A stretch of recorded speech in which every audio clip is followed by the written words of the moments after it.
भारत ने पूरे विश्व को क्या क्या दिया, भारत की विश्व को क्या है देन, इसी विषय पर आज के व्याख्यान के लिए मैं भाई राजीव जी को आमंत्रित करता हूं।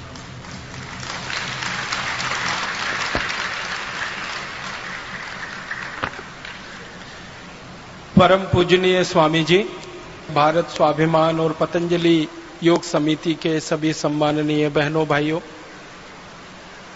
आज मैं आपसे एक बहुत महत्वपूर्ण विषय पर बात करना चाहता हूं, संवाद करना चाहता हूं, और वो विषय है दुनिया को भारत की देन, विश्व को भारत की देन। भारत ने अब तक दुनिया को क्या क्या दिया है, भारत के द्वारा दुनिया में क्या क्या आया है, ज्ञान के स्तर पर हमने दुनिया को क्या दिया है, नीतियों के स्तर पर हमने दुनिया को क्या दिया है, व्यवस्थाओं के स्तर पर हमने दुनिया को क्या दिया है। ऐसे कुछ विषयों पर मैं आज आपसे बात करूंगा।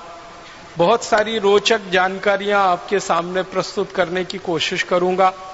कई जानकारियां आपके सामने ऐसी आएंगी जो आपने पहले सुनी नहीं होंगी, किसी ने आपको बताया नहीं होगा, चर्चा भी शायद आपके बीच में नहीं हुई होगी। मेरी आपसे एक विनम्र प्रार्थना है, वो ये कि आज जो जानकारियां आपको ऐसी लगे कि आपने पहले कभी नहीं सुना या पहले कभी उसके बारे में नहीं जाना, किसी ने आपको उसके बारे में नहीं बताया, तो इन जानकारियों को आप यहां से लौटने के बाद अधिक से अधिक लोगों को बताएं, ताकि उनका अज्ञान इस माध्यम से हम दूर कर सकें जो भारत स्वाभिमान का माध्यम है। मैं सबसे पहले बात शुरू करना चाहता हूं आज के व्याख्यान में, वो यहां से कि हम सभी विद्यार्थी रहे हैं और अपने जीवन में पढ़ाई करके निकले। सभी ने प्राथमिक स्तर पर, माध्यमिक स्तर पर, फिर उच्च कक्षाओं के स्तर पर काफी कुछ पढ़ा लिखा है। लेकिन हमारे मन में बचपन से जो एक बात घुसाई जाती है, बिठाई जाती है या पढ़ाई जाती है, वो ये कि दुनिया में भारत सबसे ज्यादा पिछड़ा हुआ देश रहा। फिर पढ़ाया जाता है, बताया जाता है कि दुनिया में सबसे ज्यादा गरीब देश भारत रहा। फिर बताया और पढ़ाया जाता है कि दुनिया को कभी कुछ भारत ने नहीं दिया, भारत को दुनिया के देशों ने बहुत कुछ दिया। हमको बताया और पढ़ाया जाता है कि अगर अंग्रेज नहीं आते तो इस भारत में कुछ नहीं होता, अंग्रेज नहीं आते तो शिक्षा नहीं होती, अंग्रेज नहीं आते तो विज्ञान नहीं आता, अंग्रेज नहीं आते तो तकनीकी नहीं आती, अंग्रेज नहीं आते तो रेल नहीं आती, अंग्रेज नहीं आते तो हवाई जहाज नहीं होता। ऐसी ऐसी बातें हम बचपन से पढ़ते आते हैं, सुनते आते हैं और आपस में चर्चाएं भी करते रहते हैं। और मुझे सबसे ज्यादा दुख और दुर्भाग्य इस बात का लगता है कि हमारे अध्यापक हमको ये सब पढ़ाते हैं। गुरु हमारे जो आज के वर्तमान में है, अब गुरु तो कम हो गए हैं, शिक्षक ज्यादा रह गए हैं, तो वर्तमान में जो हमारे शिक्षक हैं, अध्यापक हैं, वही हमको ये सब पढ़ाते हैं और बताते हैं इस तरीके से कि दिमाग में घुसा देते हैं, फिर उसका निकलना मुश्किल हो जाता है। आपने एक मनोविज्ञान की बात सुनी होगी, दुनिया में बार बार कही जाती है कि एक झूठ को जब बार बार बोला जाता है, बार बार बोला जाता है, बार बार बोला जाता है, तो थोड़े दिन वो झूठ सुनते सुनते सच लगने लगता है। तो भारत के बारे में पिछले कम से कम 250-300 वर्षों से एक झूठ पूरी दुनिया में बोला जा रहा है कि भारत एक गरीब देश, भारत एक पिछड़ा देश, भारत एक अवैज्ञानिक देश, भारत एक ऐसा देश जहां विज्ञान नहीं, जहां तकनीकी नहीं, जहां गणित नहीं, जहां भौतिक शास्त्र नहीं, जहां रसायन शास्त्र नहीं, कुछ भी नहीं। भारत एक ऐसा देश जो हर समय दूसरों पर निर्भर, भारत एक ऐसा देश जो हमेशा परावलंबी, भारत एक ऐसा देश जिसकी अपनी सभ्यता और संस्कृति में गौरव करने लायक कुछ नहीं, और जो कुछ गौरव करने लायक है वो पाखंड है, जो कुछ गर्व करने लायक है वो अवैज्ञानिक है, उसका कोई वैज्ञानिक आधार नहीं, उसका कोई तार्किक आधार नहीं। इसी तरह की बातें पढ़ते पढ़ते, सुनते सुनते हम सब बड़े हुए। और हमारे शिक्षकों को जब हम ये प्रश्न करते हैं कि आप ये सब हमें क्यों पढ़ाते हैं, तो कहते हैं हमको किसी ने ऐसे ही पढ़ाया है तो हम तुमको पढ़ाते हैं। तो हमारे शिक्षकों के जो शिक्षक रहे हैं उन्होंने भी ऐसे ही पढ़ाया है। और मुझे इस बात की सबसे ज्यादा कोफ्त तब होती है कि एक साधारण आदमी भारत के बारे में जब ये कहता है कि हमारे पास ज्ञान नहीं, हमारे पास तकनीकी नहीं, हमारे पास विज्ञान नहीं, हमारे पास अर्थशास्त्र नहीं, धन नहीं, कुछ नहीं, हम तो हमेशा से पिछड़े गरीब देश हैं, तो सामान्य आदमी की बात को तो क्षमा किया जा सकता है। लेकिन जब भारत का प्रधानमंत्री ये कहने लगे तो दिल को बहुत चोट पहुंचती है। हमारे देश के कई प्रधानमंत्रियों के मुंह से मैंने ये सुना कि भारत हमेशा से गरीब देश है, तकनीकी यहां नहीं रही, विज्ञान यहां नहीं रही, शिक्षा यहां नहीं रही, जो कुछ भी हमारे पास है वो सब अंग्रेजों की देन है। भारत के बारे में सारी दुनिया में हमारे प्रधानमंत्रियों ने बोला है, सपेरों का देश, लुटेरों का देश, अंधेरे का देश, ठगों का देश, डकैतों का देश, इस तरह की बातें सारी दुनिया में भारत के बारे में प्रचारित हुई हैं।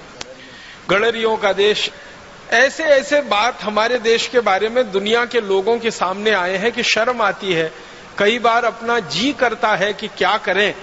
हमारे वर्तमान प्रधानमंत्री के द्वारा लंदन के ऑक्सफोर्ड हॉल में दिए गए भाषण की याद दिलाना चाहता हूं, जो उन्होंने ऑक्सफोर्ड यूनिवर्सिटी में दिया जब उनको डॉक्टरेट की मानद उपाधि दी जा रही थी।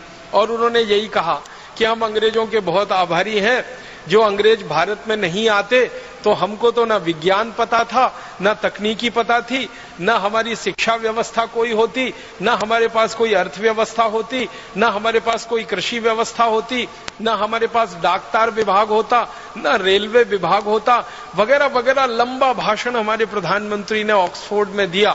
40 मिनट तक वो ये गुणगान करते रहे कि अंग्रेजों का आना भारत के लिए वरदान था, अगर अंग्रेज नहीं आते तो हम तो आज भी अंधेरे में डूबे हुए रहते।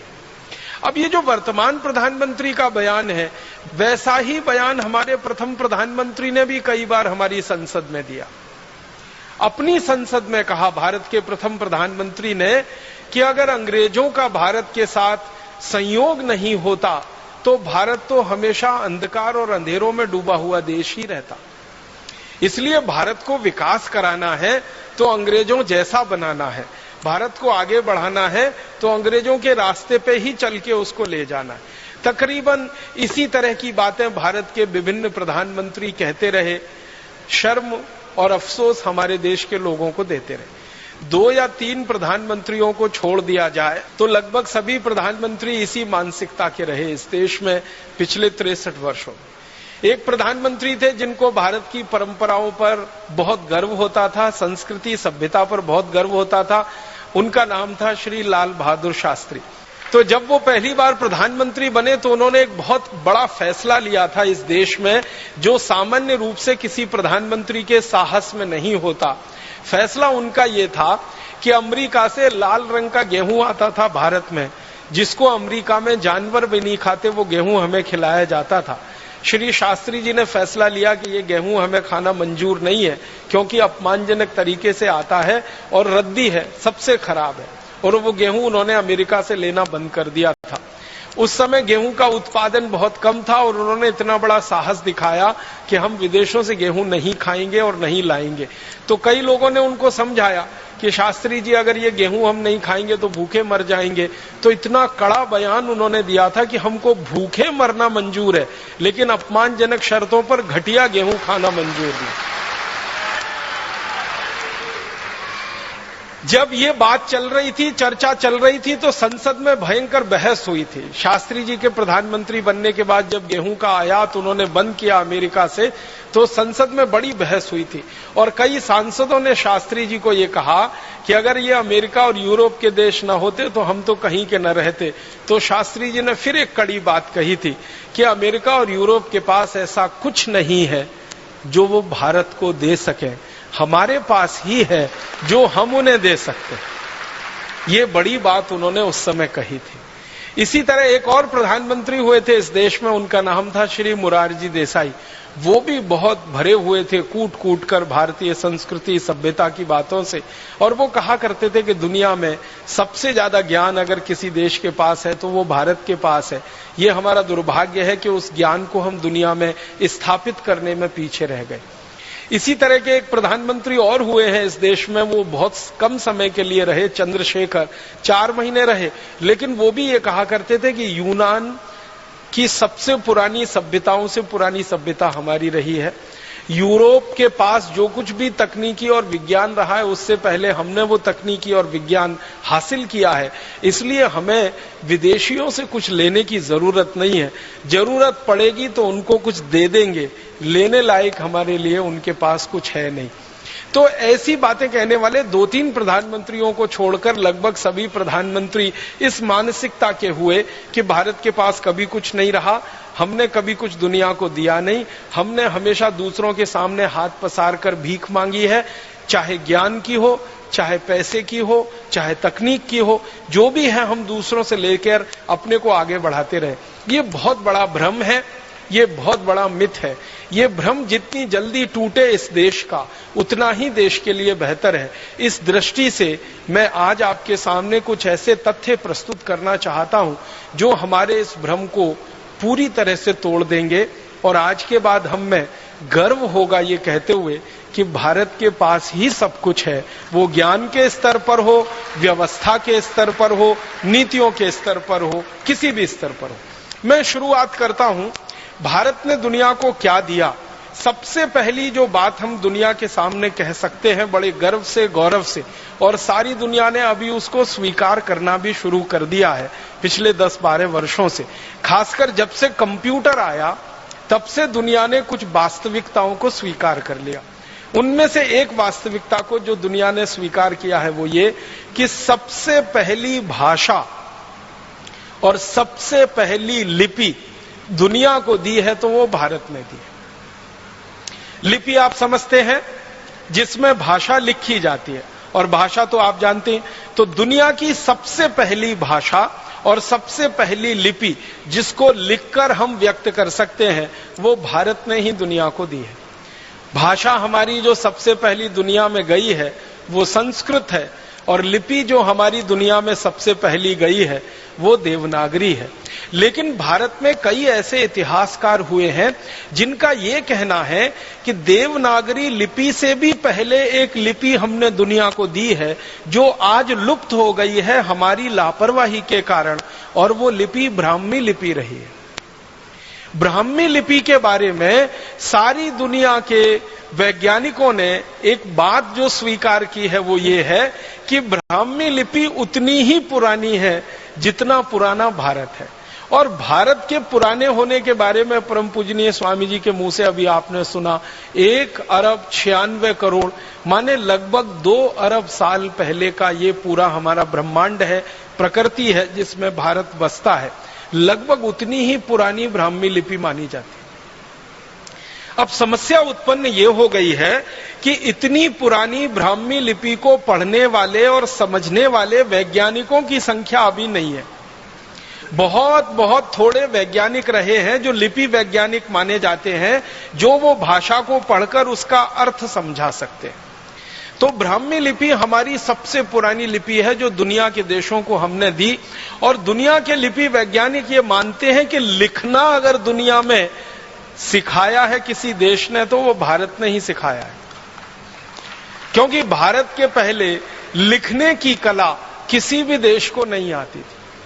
भारत ने लिखना सिखाया, क्योंकि लिपि का आविष्कार सबसे पहले भारत में हुआ। जब आपके पास लिपि होती है तभी आप लिख सकते हैं।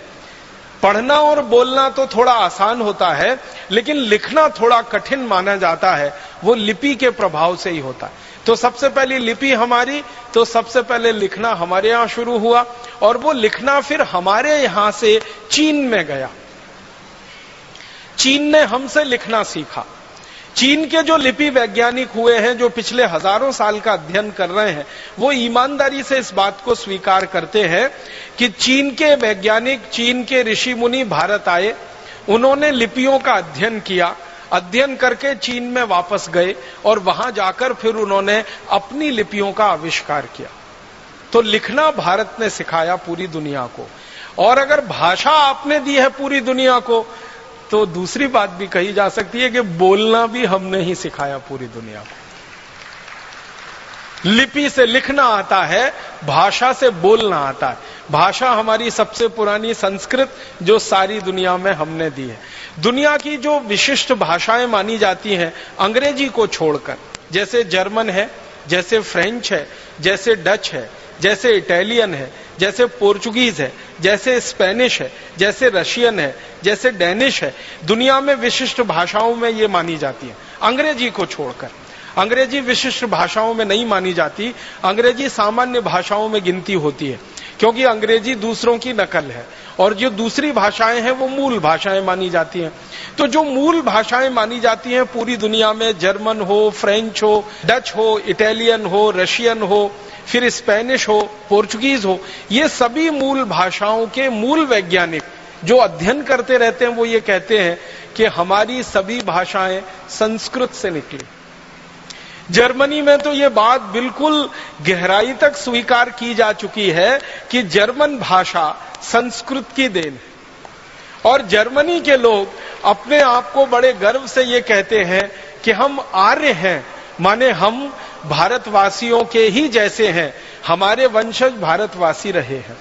जर्मनी की जो हवाई जहाज की सेवा है ना, उनकी सबसे बड़ी हवाई सेवा, उसका नाम है लुफ्थहांसा। जब लुफ्थहांसा के बारे में किसी जर्मन को मैंने पूछा कि ये लुफ्थहांसा क्या शब्द है, जर्मनी का शब्द है, जर्मन का शब्द है, वो वैज्ञानिक मुझे हैरानी से देखने लगा, कहने लगा ये जर्मन का शब्द नहीं है, ये संस्कृत का शब्द है। मैं पूछा क्या है, तो उसने कहा लुप्तहंस, उसमें से बना लिया लुप्तहंसा।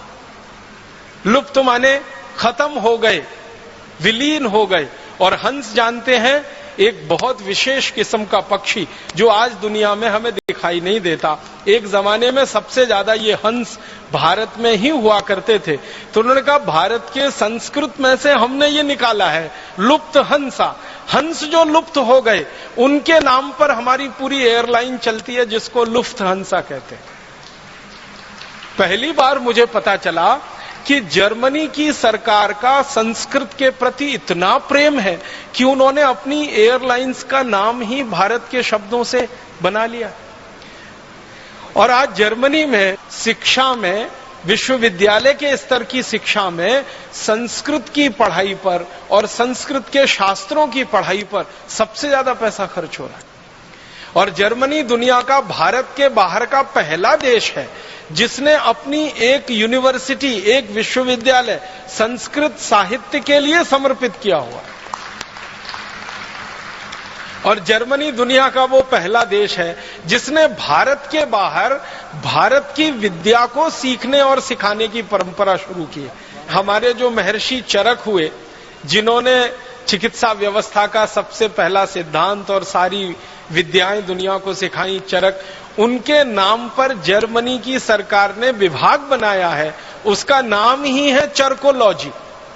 चरक ऋषि के नाम पर चरक लिया और लॉजी उसमें उन्होंने लगा दिया अंग्रेजी का, तो चरकोलॉजी विभाग उनका है, माने चिकित्सा विभाग। जर्मनी की सरकार सबसे ज्यादा भारतीय विद्याओं की जो खोज है उस पर खर्चा कर रही है। अंग्रेजी में उसको हम कहते हैं इंडोलॉजी। इंडोलॉजी का माने होता है भारतीय विद्याएं। तो भारतीय विद्याओं पर भारत के बाहर सबसे ज्यादा शोध अगर हो रही है तो जर्मनी में। और जर्मन वैज्ञानिकों से जब हम पूछते हैं कि ये सब आप क्यों कर रहे हैं, तो कहते हैं वो संस्कृत का कारण है, क्योंकि संस्कृत सबसे पुरानी भाषा है, सबसे पहली भाषा है, इसलिए सबसे पुराना और सबसे पहला ज्ञान भी इसी में है, और वो ज्ञान हमें सीखना है ताकि हम हमारे देश को आगे बढ़ा सकें। तो सबसे पहली भाषा और सबसे पहली लिपि हमने दुनिया को दी। अब संस्कृत के बारे में 2-3 महत्व की बातें जो सारी दुनिया के वैज्ञानिक कहते हैं वो मैं आपसे शेयर करना चाहता हूं। संस्कृत के बारे में सबसे अच्छी बात जो आज कही जा रही है वो ये कि कंप्यूटर को चलाने के लिए जिस भाषा का सबसे अच्छा उपयोग हो सकता है वो यही भाषा है संस्कृत। कंप्यूटर चलाने के लिए आप जानते हैं कुछ सिद्धांत तय किए जाते हैं, उनको अंग्रेजी में एल्गोरिदम्स कहते हैं। जो एल्गोरिदम सबसे अच्छी बनी है आज तक पूरी दुनिया में वो संस्कृत में ही बनी है, अंग्रेजी में नहीं बनी। आपको सुनकर हैरानी होगी, दुनिया में कंप्यूटर चलाने वाली सबसे अच्छी algorithm, best in the world, पूरी दुनिया में सबसे अच्छी एल्गोरिदम वो संस्कृत में तैयार हुई है। और थोड़े दिन में संस्कृत की वो एल्गोरिदम सारी दुनिया पे छा जाने वाली है। सब वैज्ञानिक इस बात को स्वीकार कर रहे हैं। कारण जानते हैं क्या? वो कहते हैं कि इस भाषा में दो चीजें बहुत महत्व की हैं जो दूसरी भाषाओं में नहीं मिलती। पहली भाषा की जो विशेषता है संस्कृत की वो ये कि इसका जो व्याकरण है वो एकदम पक्का है। इतना पक्का है कि लाखों करोड़ों वर्ष पहले किसी ऋषि मुनि ने जो व्याकरण में कह दिया है वो 21वीं शताब्दी में भी उतना ही सच है जो लाखों करोड़ों वर्ष पहले। महर्षि पाणिनि के जो सूत्र हैं हजारों वर्ष पुराने हैं और हजारों वर्ष पुराने महर्षि पाणिनि के सूत्रों में एक कॉमा एक फुल स्टॉप को भी बदलने की जरूरत आज तक किसी को नहीं लगती। ये इस भाषा की सबसे बड़ी विशेषता है। दुनिया की बाकी सभी भाषाओं में बदलाव होते हैं, समय के साथ बदलाव होते हैं और व्याकरण काफी कुछ बदलता रहता है, लेकिन संस्कृत दुनिया की अकेली और एकदम विशिष्ट भाषा है जिसका व्याकरण महर्षि पाणिनि से लेकर आज 21वीं शताब्दी तक एकदम पक्का है और शायद अगले लाखों करोड़ों वर्ष तक उतना ही पक्का रहेगा, जिसमें कोई भूल चूक होने की दूर दूर तक संभावना नहीं। ये भाषा की सबसे बड़ी विशेषता होती है और इसलिए फ्रांसीसियों ने अपनी जो भाषा बनाई फ्रेंच, उसको संस्कृत का आधार दिया। जर्मन लोगों ने जो अपनी भाषा बनाई जर्मन, उसको संस्कृत का आधार दिया। आप कभी फ्रेंच भाषा को या जर्मन भाषा को पढ़ने की कोशिश करेंगे तो वो बिल्कुल वैसी की वैसी है जैसे संस्कृत होती है। संस्कृत में धातु रूप होते हैं, शब्द रूप होते हैं, फ्रेंच में भी ऐसे ही होता है। और मैंने गिनना शुरू किया तो फ्रेंच, जर्मन, डेनिश और बहुत सारी भाषाओं की गिनती करते करते 56 ऐसी भाषाएं हैं जिनके शब्द रूप, धातु रूप लगभग संस्कृत जैसे हैं। बहुत मामूली सा अंतर है उनमें। और वो मामूली सा अंतर भी क्यों रखा गया? जब उन लोगों से बात होती है जिन्होंने इस भाषा पे काम किया, वो कहते हैं वो जानबूझ के रखा गया। मैं पूछता हूं क्यों, तो कहते हैं फिर तो पता ही नहीं चलेगा संस्कृत और हम में अंतर क्या है। तो हमने जानबूझ के कुछ अंतर छोड़ रखा है, शायद वो अंतर भी थोड़े दिन में खत्म हो सकता है। दूसरी सबसे बड़ी बात है जो सारी दुनिया के वैज्ञानिक अब स्वीकार करते हैं कि भारत की अकेली विशिष्ट भाषा संस्कृत है जिसके पास शब्दों का सबसे बड़ा भंडार। इतना बड़ा शब्द भंडार किसी भाषा में नहीं है जो संस्कृत भाषा के पास है। दुनिया की सबसे ज्यादा बोली जाने वाली भाषा जिसको हम अंग्रेजी कहते हैं या रशियन कहते हैं या जर्मन कहते हैं या फ्रेंच कहते हैं या डच, पोर्चुगीज, स्पेनिश कहते हैं, जिनको कहा जाता है या चाइनीज कहते हैं, इन सब भाषाओं से हजारों गुना ज्यादा शब्द संस्कृत में। महर्षि पाणिनि ने संस्कृत का ग्रामर जब तय किया, उस समय से लेकर और आज तक अगर संस्कृत के इस्तेमाल किए गए शब्दों की गणना की जाए कि कितने संस्कृत शब्द भाषा के स्तर पर इस्तेमाल हुए हैं और लोगों के बीच में वो आए हैं, शास्त्र के माध्यम से, साहित्य के माध्यम से, बोलचाल के माध्यम से, तो संस्कृत भाषा में अब तक जिन शब्दों का इस्तेमाल हो चुका है और भविष्य में और होगा, 102 अरब 78 करोड़ 50 लाख शब्दों का इस्तेमाल अब तक संस्कृत भाषा में हो चुका है। 102 अरब 78 करोड़ 50 लाख इतने शब्दों का इस्तेमाल महर्षि पाणिनि के समय से लेकर और अभी तक हो चुका है। और संस्कृत के विद्वान कहते हैं कि अगर आज से अगले 100-200 साल की बात हम करें और इसी तरह से संस्कृत में काम चलता रहे तो इतने ही शब्दों का और इस्तेमाल अगले 100 से 200 वर्षों में हो चुका होगा।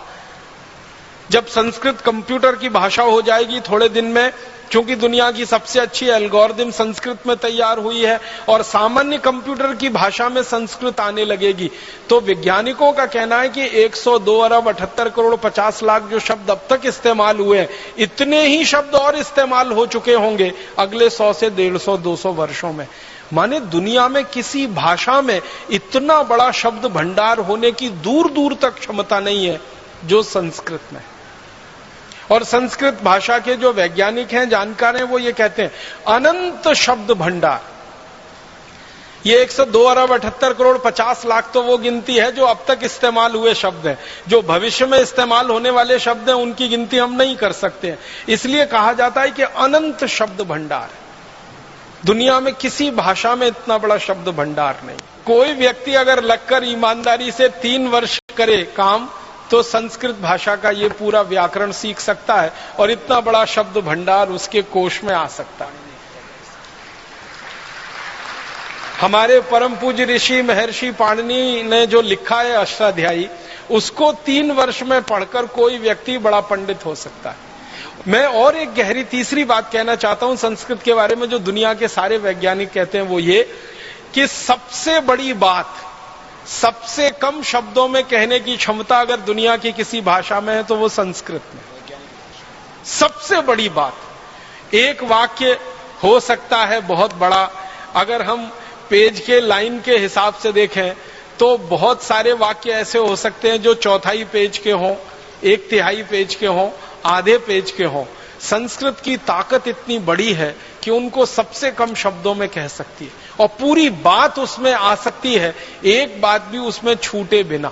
तो ये तीसरी सबसे बड़ी बात जो इस भाषा में है कि बड़े से बड़ी बातों को सूत्र रूप में, संक्षेप रूप में कह देने की ताकत इस भाषा में है, जो दूसरी भाषाओं में बहुत कम मिलती है।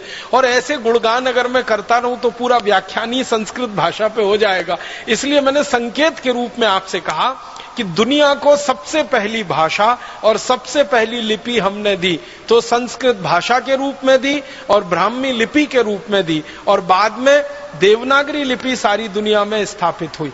बहुत सारे वैज्ञानिक इस बात के लिए आजकल चर्चाएं कर रहे हैं सारी दुनिया की भाषाओं का झगड़ा मिटा दें।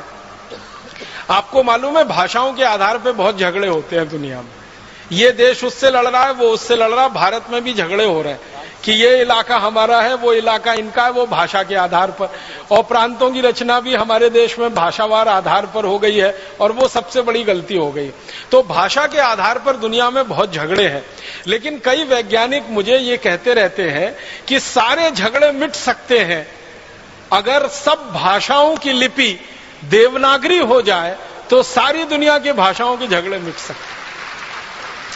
हमारी भारत में कन्नड़ है, तमिल है, तेलुगु है, मलयालम है, उड़िया है, बांग्ला है, आसामी है, मराठी है, गुजराती है, और दुनिया में फ्रेंच है, जर्मन है, डच है, फिर स्पेनिश है, फिर पोर्चुगीज है।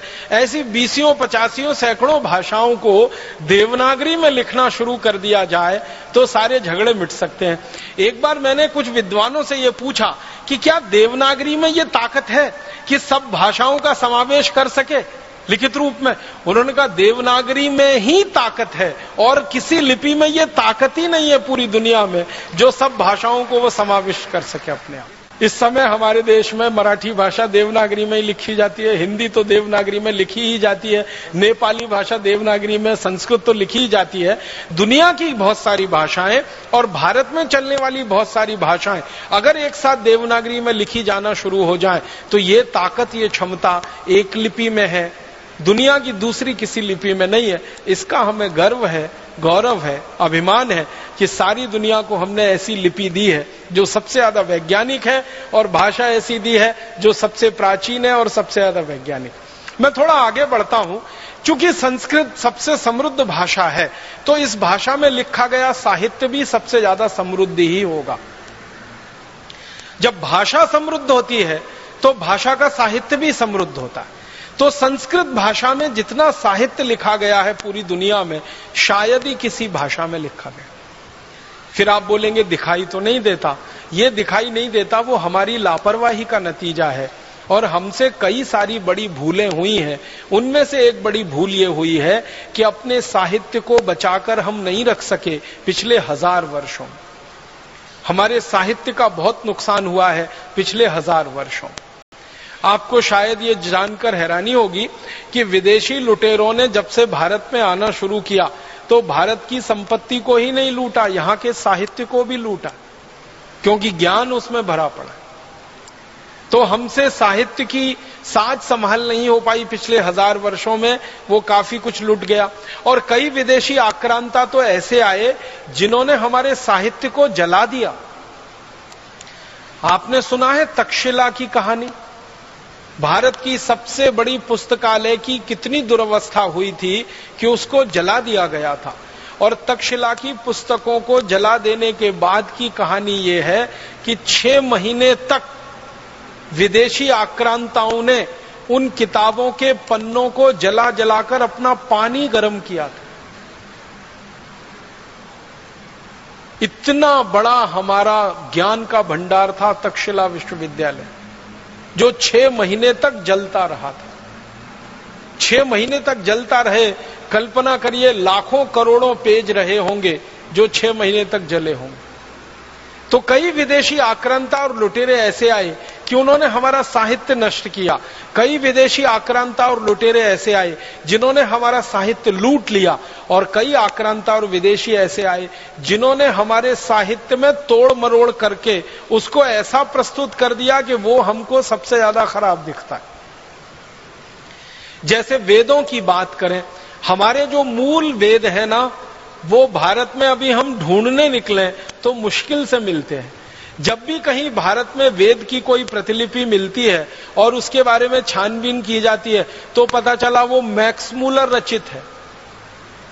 और मैक्स मूलर एक ऐसा व्यक्ति था जो भारत के बारे में जानना तो चाहता था, लेकिन आया कभी नहीं इस देश में।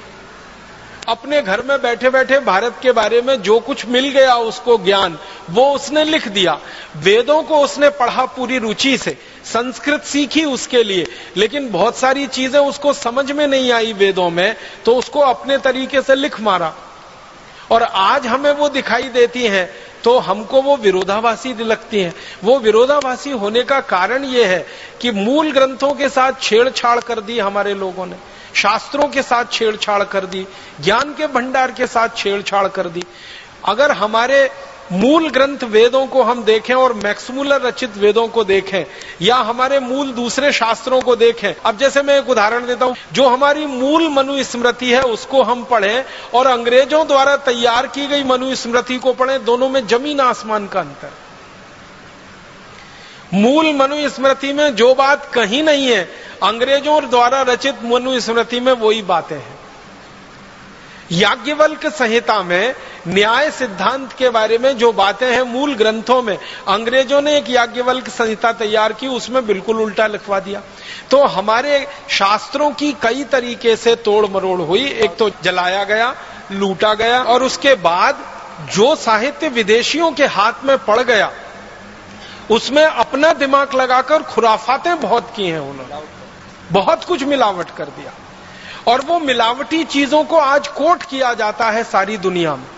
जैसे वेदों में से कहीं से वाक्य निकाल कर ये कोट कर देते हैं, उपनिषदों में से निकाल के कोट कर देते हैं कि भारतवासी मांस खाते थे, गाय का मांस खाते थे। ऐसे कोटेशन हमारे यहां दे दिए जाते हैं, और वेदों का कोई सूत्र या कोई श्लोक या उपनिषदों का कोई सूत्र या श्लोक उसके नीचे लिख दिया जाता है। वो सब मिलावट है, बाहर के लोगों द्वारा जोड़ा गया छेपक है, और उसकी व्याख्या भी गलत है। तो हमारे देश में जो ज्ञान भंडार हमारे पास बहुत बड़ा रहा संस्कृत के आधार पर, इसमें बहुत नुकसान हो गया। ज्ञान हमारे यहां दुनिया में सबसे ज्यादा रहा है, क्योंकि भारत जो नाम है ना, वो एक रूप में ज्ञान का ही हिस्सा है। भा माने होता है ज्ञान, और रत माने होता है लगा हुआ। ज्ञान में रत, ज्ञान में लगा हुआ देश ही है भारत। तो हमसे ज्यादा ज्ञान शायद ही किसी के पास होगा, लेकिन वो ज्ञान में पिछले 1000-1500 वर्षों में बहुत कमी आई। या तो वो लुटा, या तो विदेशियों द्वारा जलाया गया, या तो उसमें उन्होंने अपने छेपक जोड़ दिए, मिलावट कर दी, और वो हमारे सामने प्रस्तुत हो गया। ये आज हम सब भारतवासियों के लिए बहुत बड़ी चुनौती का काम है, बहुत बड़े शोध का काम है कि जो हमारे मूल शास्त्र रहे हैं, मूल हमारे ग्रंथ रहे हैं, और जो मूल ज्ञान की बातें रही हैं, उनको पुनर्खोज करके देश के सामने प्रस्तुत किया जाए, ताकि ये जो मिलावट वाला हिस्सा है ये दूर हो सके और हमको शुद्ध ज्ञान मिल सके। चेले और चेलियां तो हमारे दादा दादी ही थे, नाना नानी थे, वो ऐसे ही दाल पकाते थे। अब उस दाल को पकने में थोड़ा समय लगता था, तो दाल को पकने में तो समय लगना ही चाहिए, क्योंकि आज का जो भौतिक विज्ञान कह रहा है ना, हजारों साल हमारे ऋषि मुनि वो कह गए। हमारे ऋषि मुनियों ने ये कहा, महर्षि भारद्वाज का एक सूत्र है, वो ये कहते हैं कि जो वस्तु खेत में जितनी देर में पकती है वो भोजन में भी उतनी देर में ही पकेगी। अब ध्यान दीजिएगा, दाल खेत में सबसे ज्यादा देर में पकती है। आपको मालूम है अरहर की दाल पकने में तो 6 महीना लग जाता है, कोई कोई दालें पकने में 8 महीना लग जाता है। तो खेत में जो दालें देर में पकती हैं, घरों में भी वो देर में पकेंगी, ये महर्षि भारद्वाज कह गए हजारों साल पहले। यूरोप के वैज्ञानिक अब उसको स्वीकार कर रहे हैं कि हाँ, बात तो ये सही है, दाल तो देर में पके तभी पौष्टिकता दे सकती है, और पौष्टिकता के साथ साथ स्वाद भी वो तभी देती है जब धीमी धीमी धीमी धीमी आंच पर पके। हमने वो जल्दी के चक्कर में कुकर लेके 10 मिनट में दाल पक जानी चाहिए उसको खाना शुरू किया है, और ये जोड़ों का दर्द फोकट में अपने शरीर में लेना शुरू कर दिया। डायबिटीज ले ली है, अर्थराइटिस ले लिया है, माने हमें पोषकता मिल नहीं रही है खाने की, क्योंकि महर्षि भागवत के सूत्र का पालन ही नहीं कर रहे हैं हम। तो वो कहते हैं कि खाने बनाते समय पवन का स्पर्श, सूर्य का प्रकाश बहुत जरूरी है। यूरोप के वैज्ञानिक अब पहुंचे। मैंने ये बात थोड़ी विस्तार से इसलिए कही कि ऐसे सैकड़ों हजारों सूत्र हैं जिनको यूरोप के वैज्ञानिक अब सिद्ध कर पा रहे हैं, और हमारे ऋषि मुनि हजारों साल पहले के। एक और सूत्र याद आता है तो आपको बताता हूं। हमारे ये जो ऋषि मुनियों के शास्त्र है ना, ग्रंथ है, भागवत जी का है अष्टांग हृदयम, अष्टांग संग्रहम, या कोई दूसरा ग्रंथ पढ़ेंगे तो उसमें एक अभ्यास होता, अध्याय होता स्वस्थ व्रत। उसमें एक सूत्र है उषा पान का, सुबह सुबह उठ के पानी पीने का। परम पूजनीय स्वामी जी भी आपको बताते रहे। इस पर जापान में सबसे ज्यादा रिसर्च हुई है, आप हैरान हो जाएंगे। जापानियों ने अरबों डॉलर इस पे बहा दिया। एक सूत्र पर शोध करा है पिछले 40 साल, सवेरे उठकर पानी पीना। हमारे ऋषि मुनि हजारों साल पहले फोकट में बता गए सवेरे उठ के पानी पियो, और हम पीते भी रहे और उसके फायदे हमको होते रहे। अब वो फायदे हमको हजारों साल पहले मालूम है। सुबह उठकर पानी पियो तो 2 बड़े लाभ हैं। सबसे पहला लाभ है कि रात भर को मुंह की लार जो जमा हो गई वो अंदर गई, जो बहुत ज्यादा एल्केलाइन होती है। आप जानते हैं ये लार जो है ना क्षारीय होती है, और सुबह सुबह पेट में सबसे ज्यादा अम्ल तैयार होता है। तो सुबह की लार पेट में जानी ही चाहिए ताकि अम्ल को वो न्यूट्रलाइज करे। अम्ल और क्षार दोनों मिले तो एक दूसरे को न्यूट्रलाइज करते हैं। तो सुबह उठते ही पानी पी लिया, लार अंदर चली गई, अम्ल को उसने शांत कर दिया। और जिनके पेट का अम्ल शांत है उनके रक्त में अम्ल नहीं बढ़ेगा, और जिनके रक्त में अम्ल नहीं बढ़ेगा उनको सैकड़ों बीमारियां होने की दूर दूर तक संभावना नहीं। हजारों वर्ष पहले हमारे ऋषियों ने समझाया। दूसरा फायदा ये कि सुबह उठते ही पानी पी लिया, वो पानी बड़ी आंत में पहुंच गया, बड़ी आंत की उसने सफाई की, और आप संडास घर में घुसे, टॉयलेट में घुसे, और 2-3 मिनट में फ्रेश होके बाहर आ गए। हमारे ऋषि मुनि कहते हैं कि जो लोग सबसे ज्यादा स्वस्थ होते हैं उनको संडास घर में सबसे कम समय लगना चाहिए। सबसे ज्यादा स्वस्थ होने की एक ही निशानी है कि टॉयलेट में आप कितनी जल्दी बाहर निकलते हैं। जो आधा पौना घंटा, घंटा भर बैठ लिए तो आप सबसे ज्यादा बीमार आदमी है। 2-3-4 मिनट में गए और बाहर आ गए तो आप बहुत स्वस्थ आदमी है। तो ये स्वस्थ होने के लिए सुबह का पानी कितनी मदद करता है, ये 2 बातें हमारे ऋषि मुनि हजारों साल पहले कह के चले गए। अब जापानियों ने 40 साल इस पे रिसर्च किया और अरबों डॉलर फूंक दिए। अब वो 2 ही बातें वो भी कह रहे हैं, यही बातें कह रहे हैं जो हमारे ऋषियों ने हजारों साल पहले कह दी। इसी तरह से एक हमारे यहाँ पानी का नियम बताया गया, पानी बैठ के पियो, कभी भी खड़े होके मत पियो, पानी घूट घूट पियो, हमेशा सिप सिप करके पियो, ठंडा पानी कभी मत पियो। ये छोटे छोटे सूत्र हैं स्वस्थ व्रत के। इनको अगर हमने ध्यान दिया और इनको दुनिया भर में स्थापित कराया होता तो हम सारी दुनिया में अब तक विश्व विजय कर चुके होते। लेकिन हमारी समस्या क्या रही कि ये छोटे बातों को हमने माना ही नहीं कि कोई गहरी बात इसमें है। जब दुनिया के दूसरे देशों को हम देखते हैं कि वो अरबों डॉलर खर्च करके ये रिसर्च कर रहे हैं और फिर उस नतीजे पर आ रहे हैं जो नतीजा हजारों साल पहले हमारे यहाँ था, तब गर्व की अनुभूति होती है कि ये तो हमने जान रखा है, कर रखा है। पानी की चिकित्सा, स्वस्थ व्रत के छोटे छोटे सूत्र, जर्मनी और जापान 2 देशों ने 40 साल अरबों डॉलर की खर्चा करके जो निष्कर्ष पाए हैं वो हमारे यहाँ हजारों साल पहले हैं। तो चिकित्सा में ज्ञान का भंडार सारी दुनिया के सामने सबसे पहले हमने ही प्रस्तुत किया। मैं आपको एक ऐसी बात कहना चाहता हूं जो कोई भी एलोपैथिक डॉक्टर सुनने से परेशान होता है, लेकिन वो सच है। वो ये है कि एलोपैथी 200-250 साल पुरानी चिकित्सा व्यवस्था है। इसने आज तक दुनिया को बस एक ही चीज दी है, जिसको वो भी धीमे धीमे मानते हैं। वो कहते हैं सिर्फ दर्द से लड़ना, और कुछ नहीं दिया। सिर्फ दर्द से लड़ना, तरह तरह के जो दर्द है ना उनसे लड़ना। 250 साल की कुल रिसर्च एलोपैथी की इतनी ही है। पेन से लड़ रहे हैं वो, और उसमें भी पूरी तरह से कामयाब नहीं हो पा रहे हैं। कैंसर के पेन में तो अभी तक कामयाब नहीं हो पा रहे हैं। दूसरे तरह के दर्दों में थोड़ी कामयाबी मिली है, बाकी नहीं है। तो पूरी कुल जमा उनकी शोध है। जितनी दवाएं उन्होंने बनाई हैं हजारों किस्म की, उनकी मदद से एक ही काम कर रहे हैं, दर्द की कमी या दर्द से लड़ना या दर्द पे काबू करना। इससे ज्यादा उनके पास कुछ नहीं है। मैं एलोपैथी चिकित्सा के एक पुराने उदाहरण को आपके सामने कहता हूं कि हमारी चिकित्सा कैसी रही और ये एलोपैथी की कैसे रही। अमेरिका में सबसे पहला राष्ट्रपति हुआ जॉर्ज वॉशिंगटन। अमेरिका का जब आप इतिहास पढ़ेंगे तो आपको ये जानकारी मिलेगी, हंसी आएगी आपको, और आपको अपने ऊपर गर्व भी होगा। दोनों ही बातें हैं। जॉर्ज वॉशिंगटन की कहानी आप सब पढ़िए। कहानी यह है कि वो अमेरिका का पहला राष्ट्रपति बना। अमेरिका गुलाम था अंग्रेजों का। अंग्रेजों की गुलामी से अमेरिका आजाद हुआ और 1776 में उनको आजादी मिली और वो पहला राष्ट्रपति बना। और वो बीमार हो गया। बीमारी आती है, यूरोप और अमेरिका में तो ज्यादा ही बीमारी आती रही है, क्योंकि ठंड वाला इलाका है, सूरज का धूप है नहीं, सूरज का प्रकाश पर्याप्त है नहीं, इसलिए वायरल इन्फेक्शन सबसे ज्यादा उन्हीं देशों में होते हैं। और इसलिए एंटी वायरल जितनी भी मेडिसिन है सबसे ज्यादा उन्होंने खोजी है। बैक्टीरियल इन्फेक्शन भी बहुत होते हैं, क्योंकि धूप नहीं है, सूरज का प्रकाश नहीं है, तो एंटी बैक्टीरियल ड्रग्स भी सबसे ज्यादा उन्होंने ही बनाए।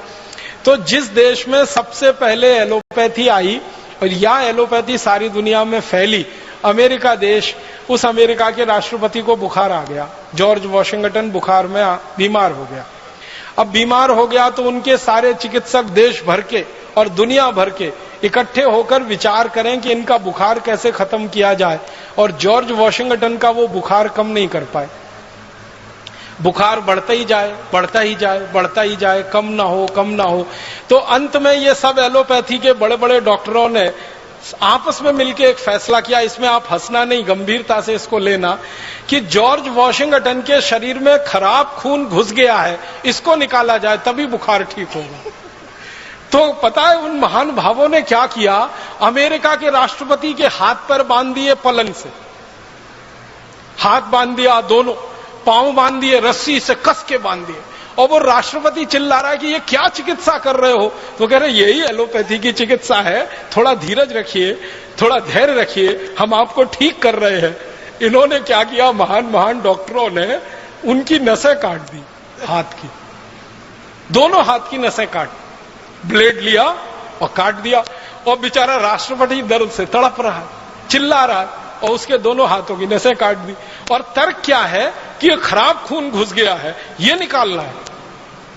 तो खराब के साथ अच्छा खून भी रात भर निकलता रहा और सवेरे जॉर्ज वॉशिंगटन मर गए। ये है एलोपैथी चिकित्सा। और ये कहानी ज्यादा पुरानी नहीं है, 1776 के आसपास की है। जिस समय एलोपैथी चिकित्सा में बुखार ठीक करने के लिए नसें और नाड़ियां काटी जाती थी खराब खून निकालने के लिए, उस समय भारत में बड़े से बड़ा बुखार ठीक करने के लिए नीम की गिलोय का काढ़ा पिला के लोगों को ठीक किया जाता था। अब आप अंदाजा लगा लीजिए कि हमारे यहां खराब से खराब ज्वर, खराब से खराब बुखार को तोड़ने के लिए नीम की गिलोय है। ये तो एक है, ऐसी सैकड़ों चीजें अपने पास आयुर्वेद में है, बुखार तोड़क या बुखार नाशक, या जिनको हम एलोपैथी की भाषा में कहें एंटी पायरेटिक। तो एंटी पायरेटिक हमारे पास सैकड़ों चीजें हैं। उनमें से सबसे आसान, हर जगह मिलने वाली, सबसे ज्यादा उत्पादन होने वाली नीम की गिलोय, गुड़वेल के नाम से, गिलोय के नाम से सारा देश जानता है, उसका काढ़ा पिला के हम बड़े सा बड़ा बुखार सवेरे से शाम तक ठीक कर लेते थे। उसी समय में अमेरिका में बुखार ठीक करने के लिए नसें काटी जाती थी, खून निकाला जाता था। ये अंतर है आयुर्वेद और एलोपैथी में, और उसमें से एलोपैथी आगे बढ़ी है और आज सिर्फ वहीं पर आके खड़ी है कि दर्द से लड़ना या दर्द को कम करना, इतने में ही उनको सफलता मिली है। इसके अलावा तो उनके पास कुछ नहीं है सफलता के खाने में। अब हमारे पास एक नहीं हजारों लाखों चीजें हैं दुनिया को बताने के लिए। तो हम एक बड़ी चिकित्सा पद्धति के सारे दुनिया में फैलाने वाले प्रसारक रहे हैं, प्रचारक रहे हैं, और सारी दुनिया ने हमसे सीखा है। यूनानी पद्धति एक विकसित हुई है, दुर्भाग्य से हम उसको मुसलमानों से जुड़ा हुआ मान लेते हैं, उसका मुसलमानों से कुछ लेना देना नहीं है। वो यूनान में विकसित हुई, इसलिए नाम उसका यूनानी पड़ गया। यूनानी पद्धति के जितने शोधक हुए हैं, रिसर्चर्स हुए, वो सब ईमानदारी से कहते हैं कि हमने तो सब आयुर्वेद से सीखा है, संस्कृत में से सीखा है, चरक में से सीखा है, बागभट्ट जी के यहां से सीखा है, भाव प्रकाश निघंटू में से सीखा है। ईमानदारी से वो कहते हैं इस बात को। और उनके औषधि बनाने के जो तरीके हैं ना, वो तरीके बिल्कुल वही है, बस थोड़ा अंतर इतना ही है, यूनान की आबो हवा के हिसाब से, यूनान की जलवायु और परिस्थिति के हिसाब से भारत के सूत्रों में थोड़ा उन्होंने फेरबदल किया है, बाकी सब वही है। तो दूसरी दुनिया की सबसे बड़ी चिकित्सा पद्धति यूनानी चिकित्सा, वो आयुर्वेद में से निकली। सबसे मूल चिकित्सा तो आयुर्वेद की है, मूल सर्जरी हमारे यहाँ सुश्रुत की है, और नियम वगैरह जो हम इस्तेमाल कर रहे हैं आज की दुनिया में, वो महर्षि बागभट्ट के अष्टांग हृदयम और अष्टांग संग्रहम के।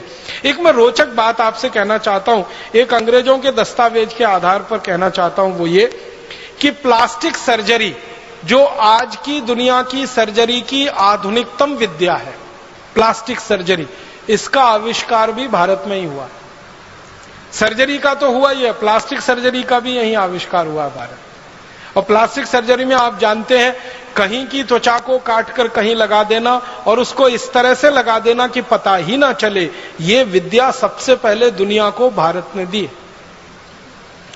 मैं आपको पुराने दस्तावेजों के आधार की एक छोटी सी कहानी सुनाता हूं। 1780 में दक्षिण भारत का एक महान व्यक्ति, जिसने देश को आजाद रखने में बड़ा महत्वपूर्ण योगदान दिया, देश की आजादी की रक्षा में, संप्रभुता की रक्षा में उसका पूरा जीवन लगा दिया, उसका नाम हैदर अली।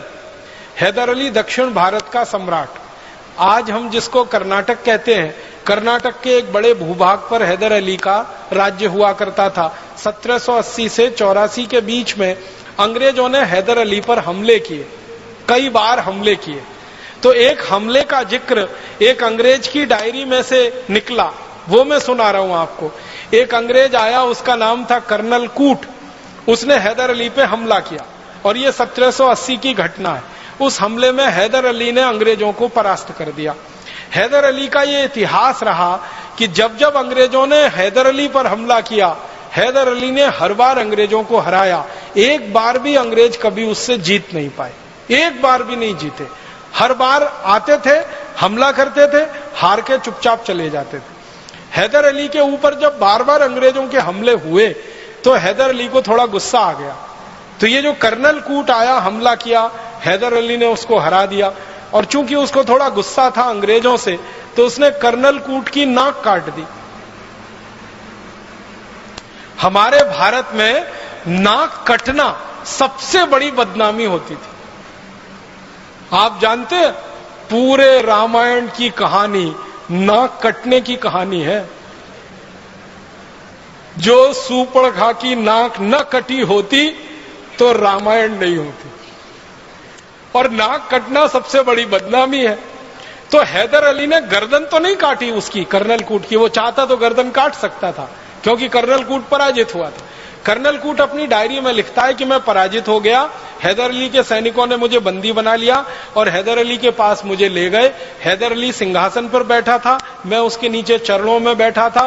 वो चाहता तो मेरी एक झटके में गर्दन काट देता, लेकिन उसने गर्दन नहीं काटी, मेरी नाक काट दी। और फिर मुझे छोड़ दिया कि जाओ अब कटी हुई नाक लेके जाओ और सबको बताओ कि तुम्हारी नाक क्यों कटी।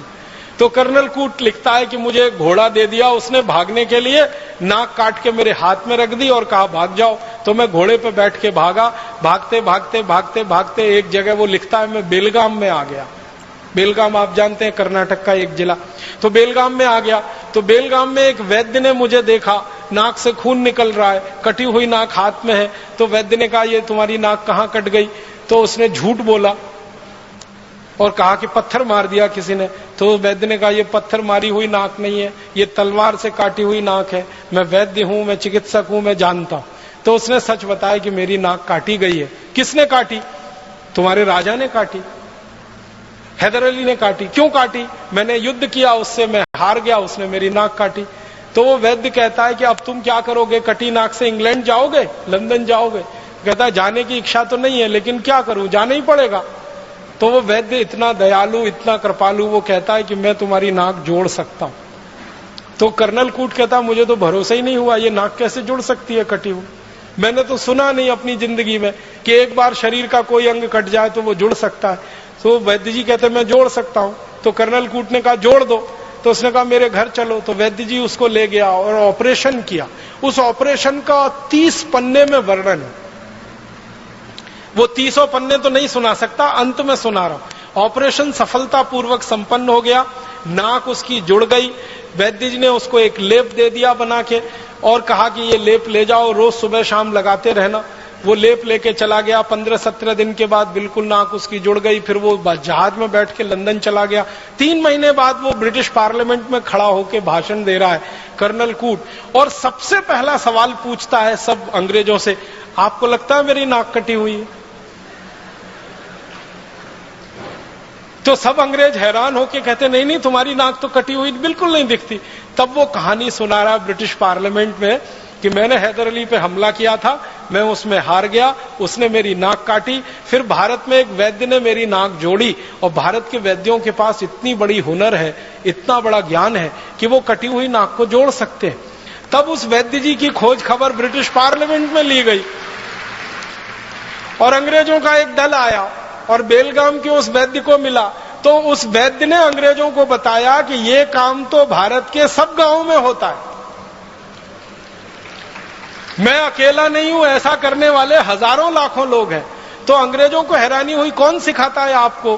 कहने लगे हमारे इसके गुरुकुल चलते हैं, उन गुरुकुलों में सिखाया जाता। फिर अंग्रेज वो गुरुकुलों में गए, वहां उन्होंने एडमिशन लिया, विद्यार्थी के रूप में भर्ती हुए, फिर सीखा। सीखने के बाद इंग्लैंड में जाकर प्लास्टिक सर्जरी उन्होंने शुरू की। और जिन जिन अंग्रेजों ने भारत में प्लास्टिक सर्जरी सीखी है ना, उनकी डायरियां हैं।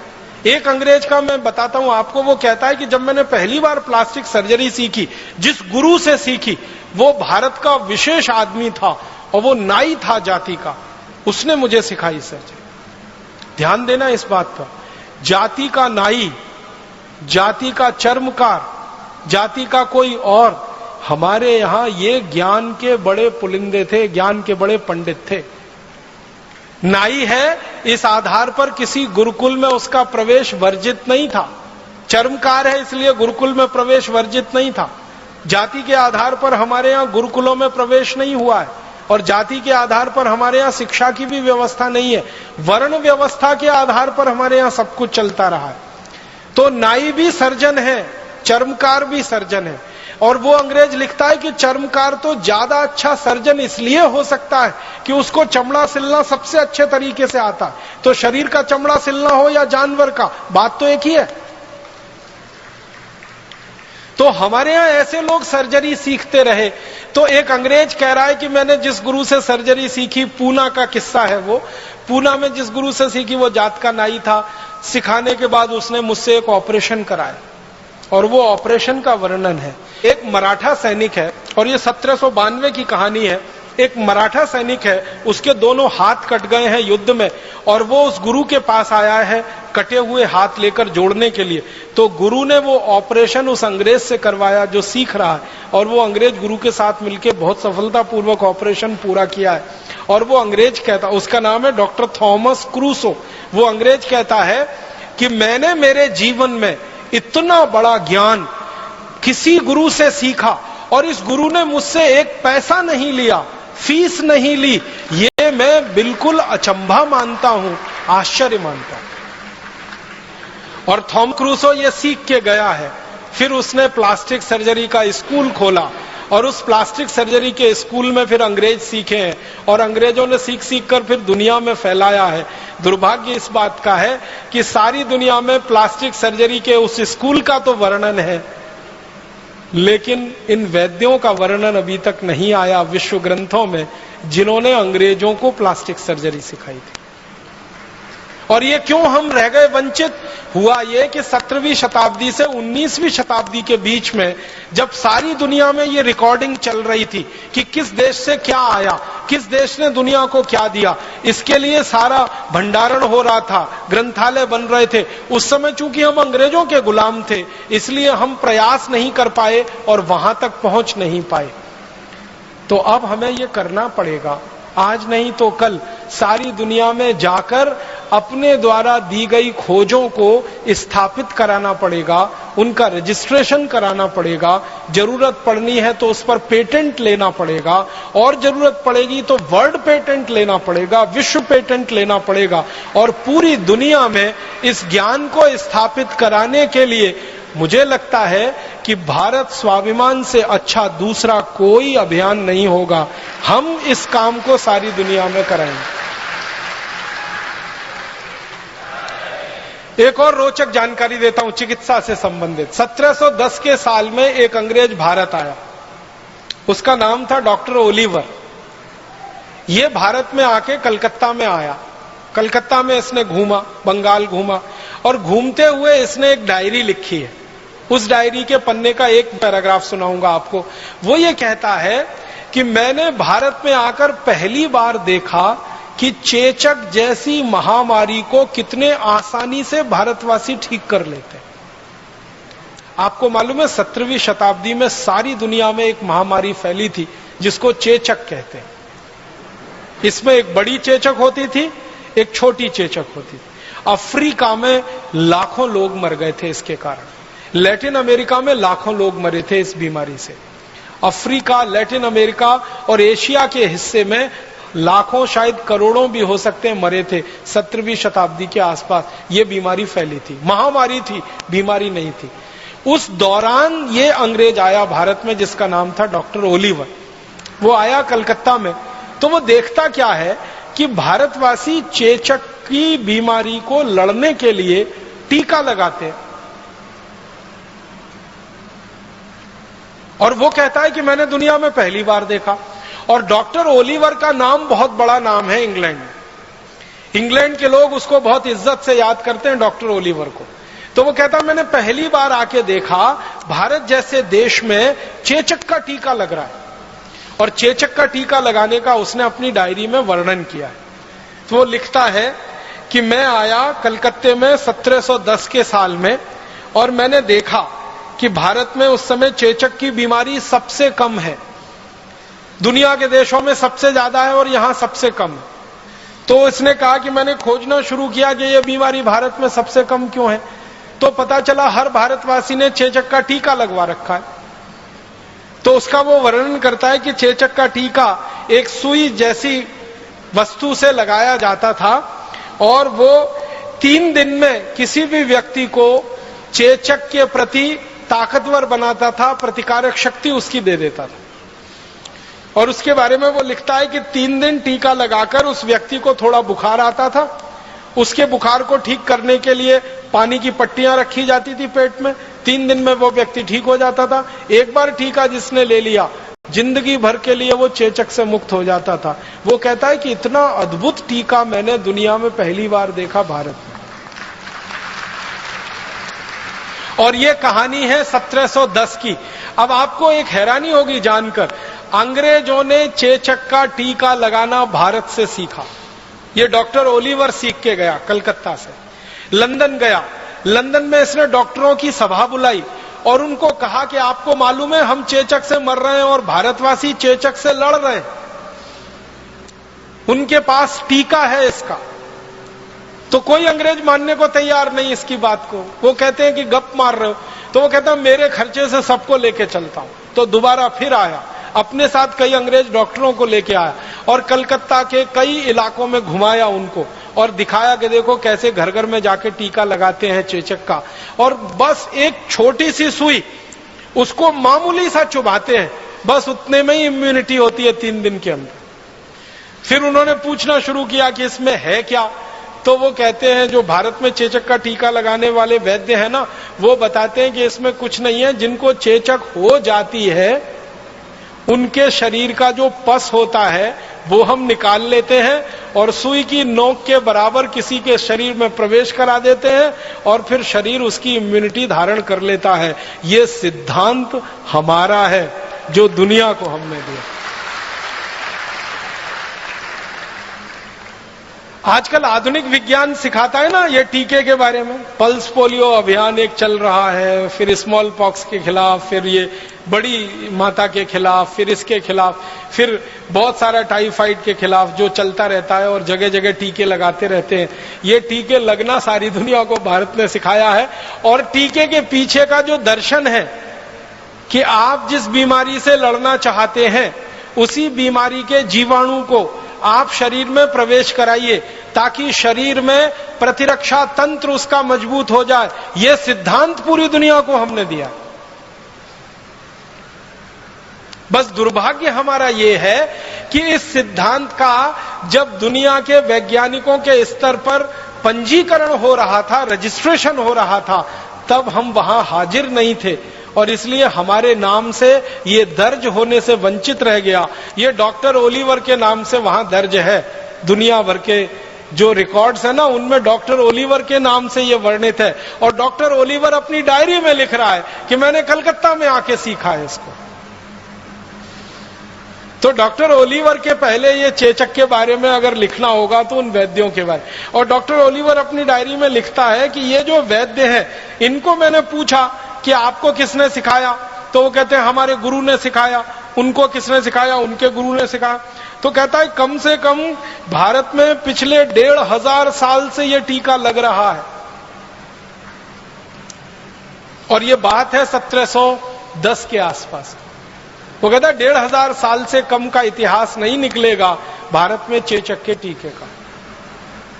और अंत में वो कहता है कि भारत के ये जो वैद्य हैं ये इनको प्रणाम करना चाहिए, इनका वंदन करना चाहिए, इनका अभिनंदन करना चाहिए कि निशुल्क रूप से ये सेवा देने के लिए एक एक घर में जा रहे हैं और लोगों को चेचक जैसी महामारी से बचा रहे हैं।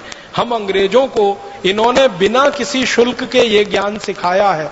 हम इनके जितने ज्यादा आभारी हो सके उतना अच्छा होगा, ये डायरी के अंत में लिखता है। लेकिन दूसरे अंग्रेज उसकी डायरी का ये अंतिम हिस्सा गायब करके उसको अपने नाम से प्रकाशित करवाते हैं और सारी दुनिया आज ये मान के बैठी है कि चेचक के टीके का आविष्कारक डॉक्टर ओलिवर था, वो भारत था, ओलिवर ने आके यहां सीखा। और एक दो रोचक बातें मैं आपको बताना चाहता हूं हमारे भारत के बारे में, जो दुनिया की हमने दिया है, क्या क्या हमने दिया है दुनिया को। थोड़ा तकनीकी पे आता हूं। लोहा बनाने की जो टेक्निक है वो पूरी दुनिया को भारत ने सिखाई और लोहे से भी एक अच्छा शब्द अगर मैं बोल सकूं तो स्टील बनाने की जो तकनीक है वो सारी दुनिया को हमने सिखाई। ये कहते हुए मुझे बहुत गर्व है, आपको भी थोड़ी देर में ये गर्व की अनुभूति होगी। सारी दुनिया को स्टील बनाना सबसे पहले भारत ने सिखाया। दुनिया में सबसे पहले स्टील भारत में बना और स्टील आप जानते हैं बहुत कॉम्प्लिकेटेड टेक्नोलॉजी है।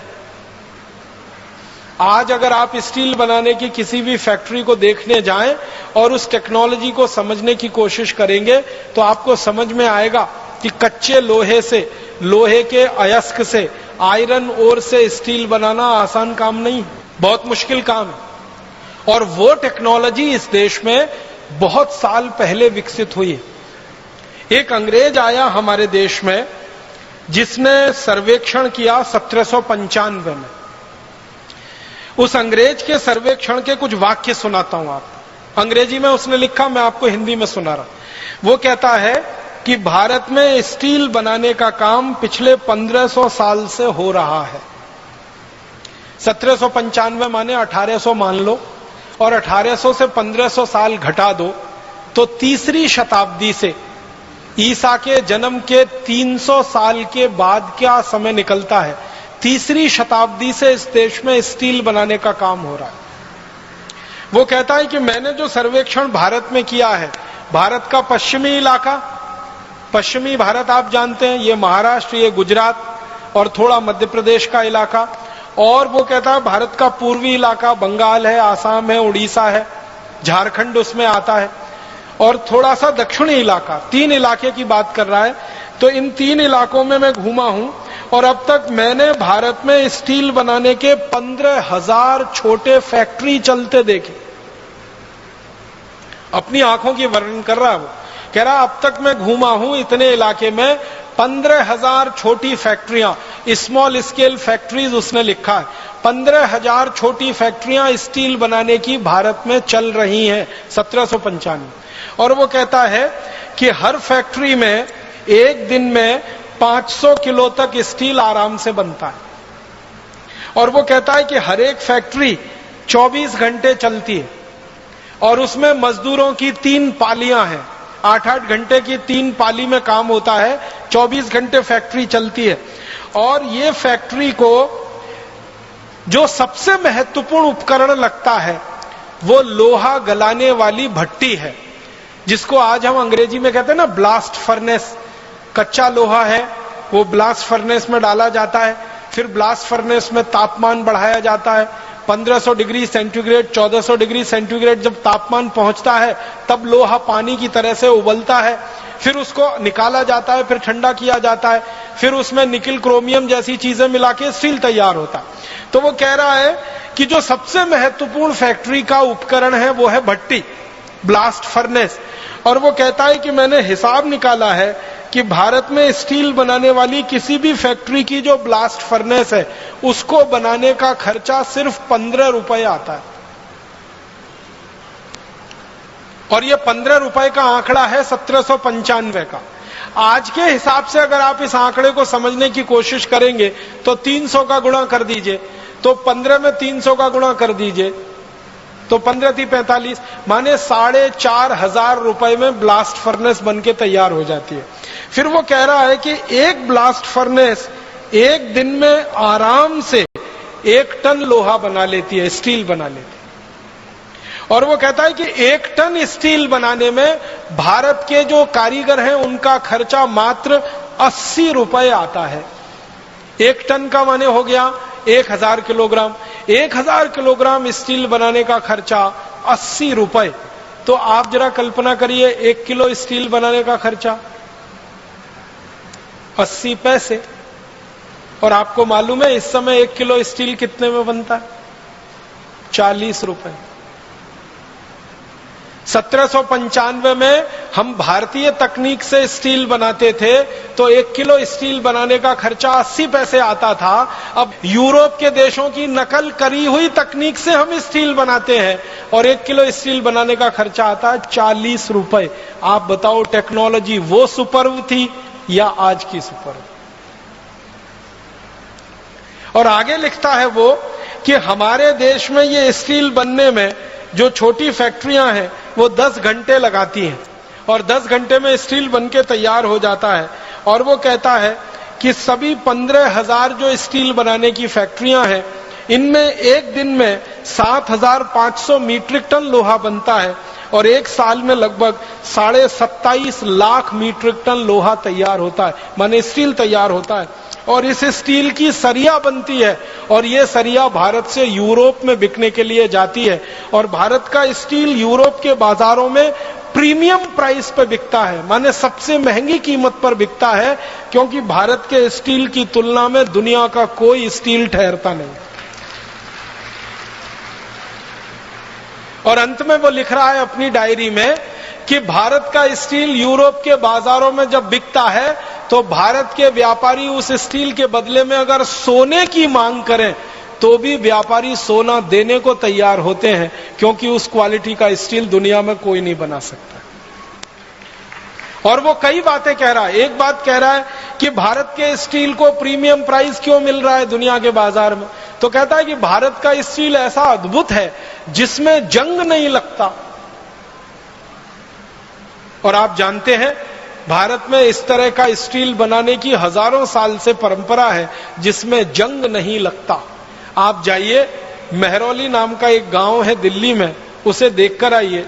वहां एक लौह स्तंभ खड़ा हुआ है, सैकड़ों साल से बारिश में भीग रहा है और सैकड़ों साल से हवा के थपेड़े खा रहा है, लेकिन उस लौह स्तंभ में 1 इंच मात्र अभी तक जंग नहीं लगा है। ये भारतीय स्टील की क्वालिटी का नमूना है। तो जो अंग्रेज कह रहा है ना कि भारत का स्टील प्रीमियम प्राइस पे बिकता, वो कहता है इसलिए बिक रहा है क्योंकि ये सबसे अच्छी क्वालिटी का है। और वो कहता है कि दुनिया में भारत के बाद अगर सबसे अच्छा स्टील कोई बना सकता है तो वो स्वीडन है, लेकिन स्वीडन में स्टील बनाने का खर्चा भारत में स्टील बनाने के खर्चे से 100 गुना ज्यादा आता है। हम 80 रुपए का 1 टन स्टील बना लेते हैं और स्वीडन में 8,000 रुपए का 1 टन स्टील उस समय बनता है, 1795। और वो कहता है कि भारतवासियों को अपनी इस कला पर और अपनी इस हुनर पर गर्व होने की जरूरत है कि सारी दुनिया में जब कोई नहीं जानता वो तकनीक उनको आती है। और अंत में वो कहता है कि भारत की जो स्टील बनाने की ब्लास्ट फर्नेस है, जो भट्टी है, वो इतनी हल्की है कि उसको बैलगाड़ी में रख के कभी भी एक स्थान से दूसरे स्थान पर ले जा सकते हैं, दूसरे से तीसरे स्थान पर ले जा सकते हैं। वो कहता है ये पोर्टेबल है, मूवेबल है, जबकि यूरोप के देशों की जो भट्टियां हैं वो स्थायी हैं, उनको उखाड़ कर कहीं नहीं ले जा सकते। अगर उखाड़ना पड़ता है तो भट्टी टूट जाती है, लेकिन भारतवासी इतने हुनरमंद हैं, इतने कौशल वाले हैं कि भट्टी बनाते हैं, उसको बैलगाड़ी में रख के एक गांव से दूसरे गांव ले जाते हैं। और फिर वो कहते हैं कि ये भारतवासियों को कितना ज्ञान है कि एक साधारण सी भट्टी में 1400 डिग्री तापमान पैदा कर लेते हैं। आप जानते हैं 1400 डिग्री तापमान पैदा करना आसान काम नहीं है, बहुत मुश्किल काम है। और ये भी तब 17वीं शताब्दी में। आज तो हम बिजली की मदद से चाहें तो 2000 डिग्री 3000 डिग्री तक जा सकते हैं, लेकिन जब बिजली नहीं थी तब हम 1400 डिग्री का तापमान पैदा कर सकते थे। और वो कहता है कि इसके लिए एक सबसे बड़ा कारण है कि भारत में सबसे अच्छे किस्म का लोहा मिलता है और सबसे अच्छे किस्म का कोयला मिलता है। उस कोयले और लोहे के सम्मिश्रण से यह स्टील बनता है। कोयला 1400 डिग्री तापमान पैदा कर देता है और लोहा उसमें गल जाता है और स्टील बना देता है। तो स्टील बनाना सारी दुनिया को हमने सिखा। ये जो अंग्रेज है जो आया भारत में सर्वेक्षण किया, इसने सीखा और सीखने के बाद ये लंदन गया। लंदन में जाके इसने एक स्कूल खोला, मेटलर्जी का स्कूल खोला, उसमें स्टील बनाना अंग्रेजों को सिखाया। और फिर दुर्भाग्य से इसी के नाम से दर्ज हो गया कि स्टील का सबसे पहला बनाने वाला ये अंग्रेज, लेकिन उसने भारत से सीखा है। ये बात अभी दर्ज होना बाकी है। एक दो और उदाहरण देता हूं, हमने दुनिया को और क्या क्या दिया है। सारी दुनिया में इस समय किसी को मैं पूछूं कि सबसे पहला हवाई जहाज किसने बनाया, तो हम ले दे के एक नाम लेते हैं, राइट ब्रदर्स ने बनाया और उनके नाम से दर्ज है ये आविष्कार। 17 दिसंबर सन 1903 को अमेरिका के कैरोलिना के समुद्र तट पर राइट ब्रदर्स ने पहला हवाई जहाज बनाकर उड़ाया जो 120 फीट उड़ा और गिर गया। और उसके बाद फिर आगे हवाई जहाज की कहानी शुरू होती है। तो हम बचपन से ये पढ़ते आए हैं कि 17 दिसंबर 1903 में पहली बार हवाई जहाज बना और उड़ा, 120 फीट तक गया। अमेरिका के साउथ कैरोलिना के समुद्र तट पर राइट ब्रदर्स ने उसको उड़ाया।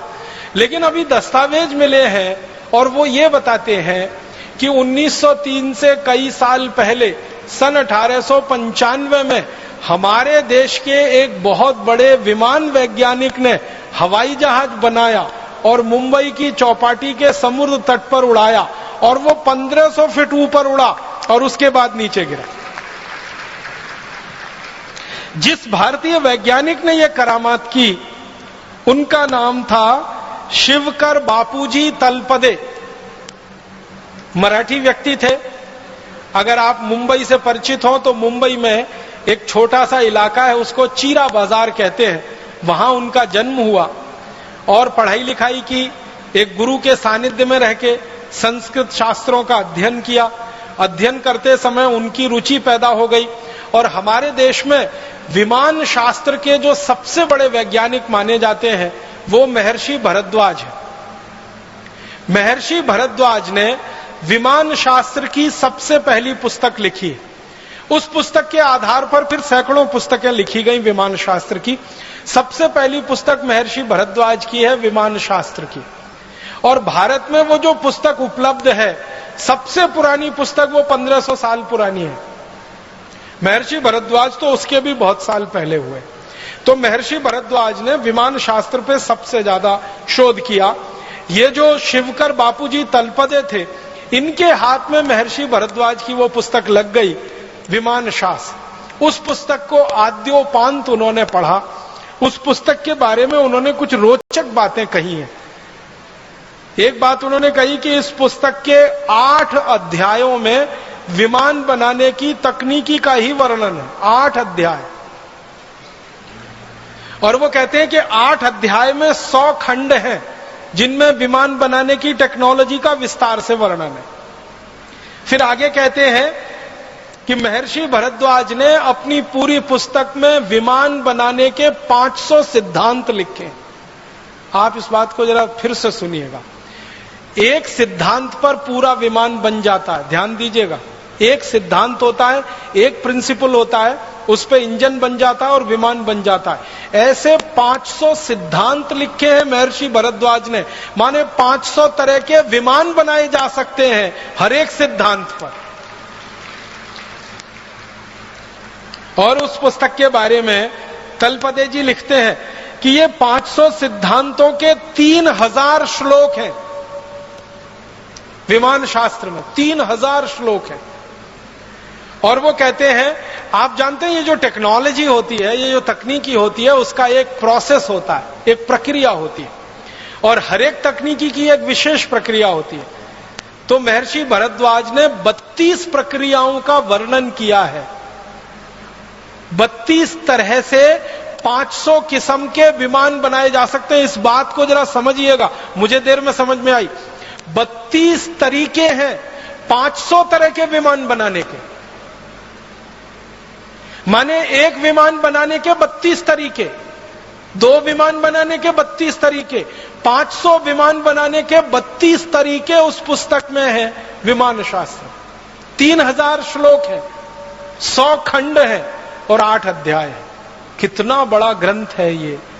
इस ग्रंथ को शिवकर बापूजी तलपदे ने पढ़ा अपने विद्यार्थी जीवन से। और पढ़ पढ़कर परीक्षण किए। और परीक्षण करते करते 1895 में वो सफल हो गए और उन्होंने पहला विमान बना लिया। और उस विमान को बना लिया तो उन्होंने उसको उड़ाकर भी दिखाया। और उसको देखने के लिए भारत के बड़े बड़े लोग गए। हमारे देश के उस समय के एक बड़े व्यक्ति हुआ करते थे, महादेव गोविंद रानाडे, जो अंग्रेजी न्याय व्यवस्था में जज की हैसियत से काम किया करते थे मुंबई हाई कोर्ट में। तो रानाडे जी गए उसको देखने के लिए। बड़ोदरा के एक बड़े राजा हुआ करते थे गायकवाड़ करके, वो गए उस विमान को देखने के लिए। ऐसे 20 बड़े लोगों के सामने और हजारों लोगों की उपस्थिति में शिवकर बापूजी तलपदे ने अपना विमान उड़ाया।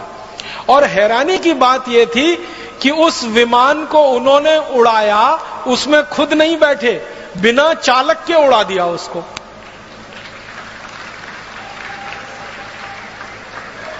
माने आप समझिए कि उस विमान को उड़ाया होगा तो कंट्रोल सिस्टम तलपदे जी के हाथ में है और विमान हवा में उड़ रहा है। और यह बात 1895 में हो रही है, आज की दुनिया की बात नहीं हो रही। और उस विमान को उड़ाते उड़ाते 1500 फीट तक वो लेके गए। फिर उसके बाद उन्होंने उसको उतारा और बहुत सकुशल उतारकर उसको जमीन पे खड़ा कर दिया। माने वो विमान टूटा नहीं, उसमें आग लगी नहीं, उसके साथ कोई दुर्घटना हुई नहीं, उड़ा 1500 फीट तक गया, फिर नीचे कुशलता से उतरा और सारी भीड़ ने तलपदे जी को कंधों पर उठा लिया। महाराजा गायकवाड़ ने उनके लिए इनाम की घोषणा की, एक जागीर उनके लिए घोषणा कर दी कि ये पूरी जागीर इनको दूंगा। और गोविंद रानाडे जी जो थे वहां पर, उन्होंने घोषणाएं की, बड़े बड़े लोगों ने घोषणाएं की। तलपदे जी का यह कहना था कि मैं ऐसे कई विमान बना सकता हूं, मुझे पैसे की कुछ जरूरत है, आर्थिक रूप से मेरी अच्छी स्थिति नहीं है। तो लोगों ने इतना पैसा इकट्ठा करने की घोषणा की कि आगे तो उनको कोई जरूरत नहीं थी। लेकिन तभी उनके साथ एक धोखा हुआ। धोखा क्या हुआ? अंग्रेजों की एक कंपनी थी, उसका नाम था रैली ब्रदर्स करके। वो आई उनके पास, तलपदे जी के पास, और तलपदे जी को कहा कि ये जो विमान आपने बनाया है इसका ड्राइंग हमें दे दीजिए। तलपदे जी ने कहा कि उसका कारण बताइए। तो उन्होंने कहा कि हम आपकी मदद करना चाहते हैं, आपने ये जो आविष्कार किया है इसको सारी दुनिया के सामने लाना चाहते हैं, आपके पास पैसे की बहुत कमी है, हमारी कंपनी काफी पैसा इस काम में लगा सकती है, लिहाजा हमारे साथ आप समझौता कर लीजिए और इस विमान की डिजाइन दे दीजिए। तलपदे जी भोले भाले सीधे साधे आदमी मान गए और कंपनी के साथ उन्होंने एक समझौता कर लिया। उस समझौते में रैली ब्रदर्स जो कंपनी थी, इसने क्या किया, पूरा विमान का मॉडल उनसे ले लिया और ड्राइंग ले ली, डिजाइन ले ली, और उसको लेकर ये कंपनी लंदन चली गई। और लंदन के बाद उस समझौते को वो कंपनी भूल गई और वही ड्राइंग और वही डिजाइन फिर अमेरिका पहुंच गई। फिर अमेरिका में राइट ब्रदर्स के हाथ में आ गई। फिर राइट ब्रदर्स ने वो विमान बना के अपने नाम से सारी दुनिया में रजिस्टर करा लिया। और तलपदे जी की गलती क्या थी? उनको चालाकी नहीं आती थी, ज्ञान तो बहुत था उनके पास। ये भारत वाली सबसे बड़ी जो समस्या मुझे समझ में आई है 12-15 साल में, कि हमको सब ज्ञान आता है, सब तकनीकी आती है, सब आता है, चालाकी नहीं आती। एक वो गाना है ना, सब कुछ सीखा हमने ना सीखी होशियारी, ये भारतवासियों पे फिट है बिल्कुल। और ये अंग्रेजों को और अमरीकियों को कुछ नहीं आता, सिर्फ चालाकी आती है। उनके पास ना ज्ञान है, ना उनके पास कोई आधार है, उनको एक ही चीज आती है, चालाकी। और चालाकी में वो नंबर 1 है। किसी का दुनिया में कुछ भी नया मिले, उसकी चालाकी करके अपने पास ले लो और अपने नाम से उसको प्रकाशित कर दो। ये हुआ। शिवकर बापूजी तलपदे ने 1895 में बनाया हुआ विमान सारी दुनिया के सामने अब ये घोषित करता है कि विमान सबसे पहले अमरीकी ब्रदर्स राइट ब्रदर्स ने बनाया, 1903 में बनाया, 17 दिसंबर को दिखा। उससे कई साल पहले, अगर आप साल ही जोड़ेंगे तो कम से कम 8 साल पहले भारत में विमान बन चुका था और सारे देश के सामने वो दिखाया जा चुका था। अब हमें इस बात के लिए लड़ाई करनी है अमरीकियों से और यूरोपियन लोगों से कि ये तो हमारे नाम ही दर्ज होना चाहिए। और रैली ब्रदर्स कंपनी ने जो बेईमानी और बदमाशी की थी समझौते के बाद, उसका उस कंपनी को हर्जाना देना चाहिए, क्योंकि समझौता करने के बाद बेईमानी की थी।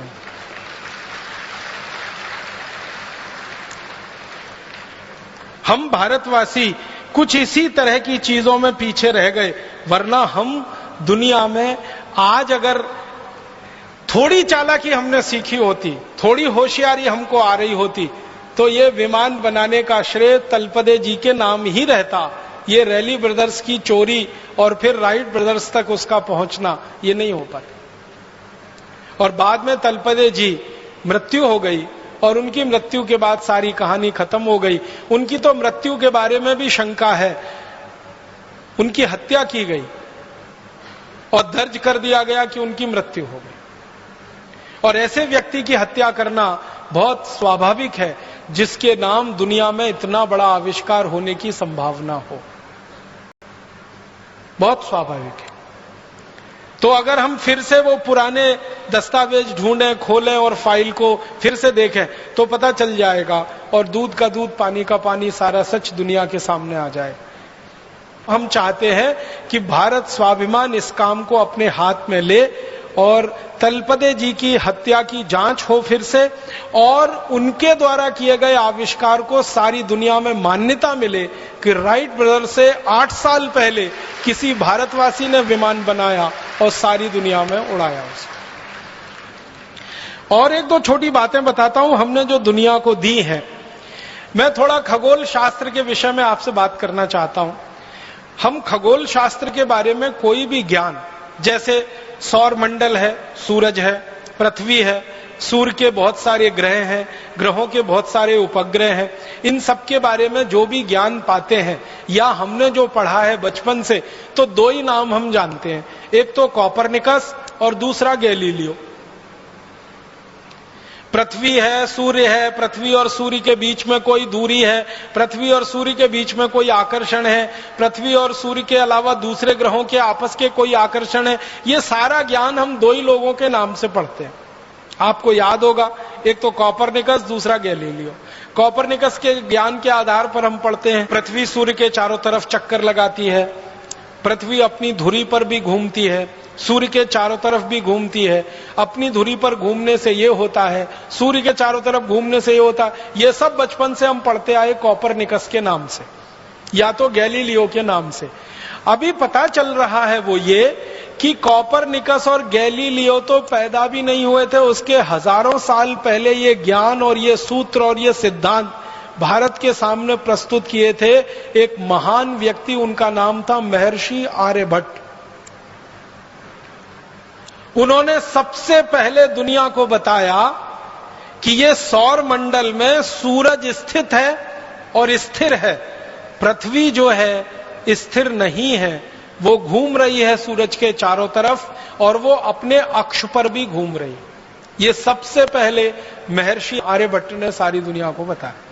उसके बाद उन्होंने जो सूत्र दिए, उन सूत्रों के आधार पर पृथ्वी और सूर्य के बीच की दूरी निकाली गई और आप हैरान हो जाएंगे, महर्षि आर्यभट्ट ने जो दूरी निकाल के दे दी, वो दूरी को आज तक दुनिया का कोई खगोल शास्त्री चुनौती नहीं दे पाया, आज तक नहीं दे पाया। जितनी दूरी उन्होंने बता दी, उतनी ही दूरी आज के वैज्ञानिक बताते हैं पृथ्वी और सूर्य के बीच की। और तीसरी महत्व की बात महर्षि आर्यभट्ट ने जो सारी दुनिया को बताई वो ये कि सूर्य जो है ये निरापद नहीं है, इसमें बहुत सारे काले धब्बे हैं और ये काले धब्बे की जो थ्योरी है इसको स्टीफन हॉकिंग्स नाम के एक आधुनिक वैज्ञानिक ने अपने नाम से लिखवा लिया है और वर्ड पेटेंट ले लिया है, ब्लैक होल थ्योरी। आप में से कुछ लोग अगर थोड़ा फिजिक्स पढ़े होंगे तो आपने पढ़ा होगा ब्लैक होल थ्योरी। ये ब्लैक होल थ्योरी को सारी दुनिया मानती है, स्टीफन हॉकिंग्स की खोज है ब्लैक होल्स थ्योरी। लेकिन महर्षि आर्यभट्ट ने स्टीफन हॉकिंग्स के जन्म से हजारों साल पहले बता दिया कि सूरज निरापद नहीं है, इसमें ब्लैक होल्स हैं, काले विवर हैं, और वही उसके जीवन का कारण है। इसके बाद और एक महत्व की बात जो सारी दुनिया में महर्षि आर्यभट्ट ने बताई, जिसको दूसरे लोग अपने नाम से प्रकाशित करते रहे हैं, वो ये कि हमारा जो सूर्य है और सूर्य के साथ दूसरे ग्रहों की जो स्थिति है, तो सारे ग्रह सूर्य के प्रकाश से प्रकाशित हैं। दूसरे ग्रहों के पास अपना कोई प्रकाश नहीं है, सूर्य के प्रकाश से ही वो सब प्रकाशित हैं। वो चाहे शनि हो, चाहे बुध हो, चाहे शुक्र हो, चाहे चंद्रमा हो, चाहे मंगल हो, ये सब सूर्य के प्रकाश से प्रकाशित है। सारी दुनिया को सबसे पहले महर्षि आर्यभट्ट ने बताया है। और इससे भी गहरी बात मैं आपसे कहता हूं, महर्षि आर्यभट्ट ने पता नहीं कैसे हजारों साल पहले कोई दूरबीन बनाई होगी तभी ये बता सकते, नहीं तो सवाल ही नहीं। महर्षि आर्यभट्ट ने बताया कि शनि के 5 उपग्रह हैं, पूरी दुनिया को पता चला। उसके बाद थोड़े दिन में उन्होंने अपनी कही हुई बात को संशोधित किया और कहा कि नहीं, शनि के 7 उपग्रह हैं। 5 नहीं है, 7 है, और गिनकर बताए उन्होंने। और आपको मैं बताना चाहता हूं ये गर्व की बात कि महर्षि आर्यभट्ट ने हजारों साल पहले जो कह दिया कि शनि के 7 उपग्रह हैं, आज के वैज्ञानिक 8वां उपग्रह नहीं खोज पाए अभी तक शनि का, वो 7 पे ही अटके हुए, और शायद खोज भी नहीं पाएंगे क्योंकि 8वां उपग्रह है ही नहीं। होता तो वो खुद ही बता के चले गए। अब मैं आपके ध्यान को आकर्षित करना चाहता हूं कि शनि के 7 उपग्रह को खोज लेना कैसे संभव है। बिना दूरबीन के तो सवाल ही नहीं उठता, हो ही नहीं सकता। इसका माने बहुत साफ है कि महर्षि आर्यभट्ट ने दुनिया की सबसे पहली दूरबीन बनाई होगी और उससे देखकर यह बताया होगा, और सारी दुनिया में दूरबीन बनाना लोगों ने उसकी नकल करके सीखा होगा। महर्षि आर्यभट्ट ने एक पुस्तक लिखी है, बड़ी पुस्तक है, बृहद संहिता उसका नाम है, और एक दूसरी पुस्तक है आर्यभट्ट संहिता उसका नाम है। इन दोनों पुस्तकों में सैकड़ों नहीं हजारों सूत्र हैं सूरज के बारे में, चंद्रमा के बारे में, और दूसरे ग्रहों के सूरज के अंतर संबंधों के बारे में। और आप जानते हैं सबसे पहले दुनिया में ग्रहण के बारे में, चंद्र ग्रहण होगा, सूर्य ग्रहण होगा, इस तिथि को होगा, इस दिनांक को होगा, इस साल में पड़ेगा, ये सारे के सारे ठीक ठीक गणनाएं सबसे पहले शुरू किया महर्षि आर्यभट्ट ने।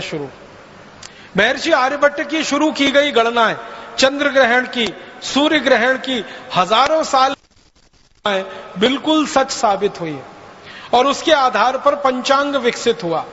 और आपको एक और गहरी बात बताना चाहता हूं महर्षि आर्यभट्ट के बारे में, कि उन्होंने सूरज का, पृथ्वी का, दूसरे ग्रहों का जब अध्ययन किया बारीकी से, गहराई से, और उन्होंने देखा कि पृथ्वी अपनी धुरी पे भी घूम रही है और सूर्य के चारों तरफ भी घूम रही है, तो पृथ्वी की अपनी धुरी पर घूमने से दिन है, और दिन रात हो रहे हैं, तो दिन कितने घंटे का हो रहा है, रात कितने घंटे की हो रही है, और बारीकी से करते करते उन्होंने 7 दिन निर्धारित कर दिए। और वो 7 दिन है रविवार, सोमवार, मंगलवार, बुधवार, बृहस्पतिवार, शुक्रवार, शनिवार। ये जो 7 दिन महर्षि आर्यभट्ट ने हजारों साल पहले निश्चित कर दिए, सारी दुनिया अभी तक 8वां दिन नहीं खोज पाई। जो 7 उन्होंने हजारों साल पहले कह दिए, वही 7 दिन पूरी दुनिया इस्तेमाल कर रही है। और आपको हैरानी होनी चाहिए ये जानकर कि कोई क्रिश्चियन है तो, कोई मुसलमान है तो, कोई यहूदी है तो, कोई बौद्ध है तो, कोई पारसी है तो, कोई हिंदू है तो, या किसी भी संप्रदाय का है, वो इन्हीं 7 दिनों को मानता है। रविवार, सोमवार, मंगलवार, बुधवार, बृहस्पतिवार, शुक्रवार, शनिवार। बस अंतर इतना है कि उसको अपनी अपनी भाषा में उन्होंने भाषांतर कर लिया है। अंग्रेजों ने रविवार का संडे कर दिया, सोमवार का मंडे कर दिया, मंगलवार का ट्यूसडे कर दिया, बुधवार का वेडनेसडे कर दिया, गुरुवार का थर्सडे कर दिया, शुक्रवार का फ्राइडे कर दिया, शनिवार का सैटरडे। बस इतना ही किया है, भाषांतर ही किया है, बाकी कोई मूल बदलाव अंग्रेज नहीं कर पाए। और अंग्रेजों के आगे पीछे की सभ्यताओं ने भी उसको वैसे का वैसा ही स्वीकार किया। यूनान की पूरी सभ्यता ने यही स्वीकार किया, रवि, सोम, मंगल, बुध। मेसोपोटामिया की सभ्यता ने यही स्वीकार किया, बेबीलोनियन की सभ्यता ने यही स्वीकार किया। दुनिया में जो बड़ी बड़ी सभ्यताएं मानी जाती हैं, सब में ये रवि, सोम, मंगल, बुध, बृहस्पति, शुक्र, शनि ही है। और ये भारत की देन है सारी दुनिया की सभ्यताओं को, जिसमें वो एक कदम भी आगे हमसे बढ़ नहीं पाए हैं। जितना हमने खोज के बता दिया, वहीं पर पूरी दुनिया रुकी हुई है अभी तक। बहुत बड़ा योगदान है महर्षि आर्यभट्ट का इस खगोल शास्त्र की दुनिया। और एक दो छोटी बातें बताता हूं कि महर्षि आर्यभट्ट का एक और बहुत बड़ा योगदान है सारी दुनिया के लिए, गणित का। गणित के बारे में 2-3 रोचक तथ्य मैं आपको कहना चाहता हूं। गणित में जो त्रिकोणमिति होती है ना, आपने तो पढ़ा होगा बचपन में, हम लोग अंग्रेजी में उसको ट्रिग्नोमेट्री कहते हैं। ये जो त्रिकोणमिति है, ये जो ट्रिग्नोमेट्री है, ये महर्षि आर्यभट्ट की खोज है। उन्होंने सबसे पहले त्रिकोणमिति दिया है पूरी दुनिया को जानने, समझने और सीखने के लिए। और आप जानते हैं, इसी त्रिकोणमिति को आधार बनाकर दुनिया में सारा निर्माण कार्य चलता है। त्रिकोणमिति अगर आप जानते नहीं हैं तो आप किसी भी निर्माण कार्य में लग नहीं सकते। तो सारी दुनिया के निर्माण कार्य का आधार और पृष्ठभूमि महर्षि आर्यभट्ट की देन है। त्रिकोणमिति जो उन्होंने समझाई सारी दुनिया। गणित में त्रिकोणमिति का आविष्कार भारत में हुआ है। फिर इसी तरह एक महान महर्षि हुए भास्कराचार्य। उन्होंने गणित की सबसे पहली पुस्तक लिखी, लीलावती जिसका नाम। लीलावती जो थी वो महर्षि भास्कराचार्य की बेटी थी। तो अपने बेटी के नाम पर, बेटी को जो सिखाते थे गणित में, वही सब उन्होंने लिखा पुस्तक में। और लीलावती के बारे में कहा जाता है कि वो इतनी कुशाग्र बुद्धि थी, इतना तीव्र बुद्धि वो बेटी थी कि पेड़ के पत्ते गिन सकती थी। और जब भी उसको पेड़ के पत्ते गिनने के लिए कहा गया तो वास्तव में उतने ही पत्ते निकलते थे जितने होते थे। और उसको कहा जाता था कि तुम्हारी बुद्धि बहुत तेज चलती है, तो कहती थी वो पिताजी की कृपा है, उन्होंने मुझे गणित सिखाया।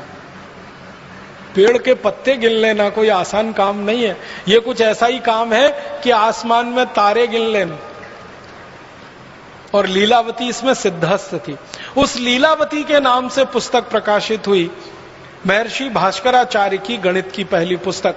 और सारी दुनिया ने उस पुस्तक को आधार बनाकर अपने यहां गणित का कोर्स बनाया है, सिलेबस बनाया। आपको हैरानी होगी जानकर, दुनिया के बहुत सारे देशों ने अपने गणित का सिलेबस लीलावती के आधार पर बनाया। ऐसे एक महान हमारे देश में गणितज्ञ हुए, उनका नाम था महर्षि ब्रह्मगुप्त।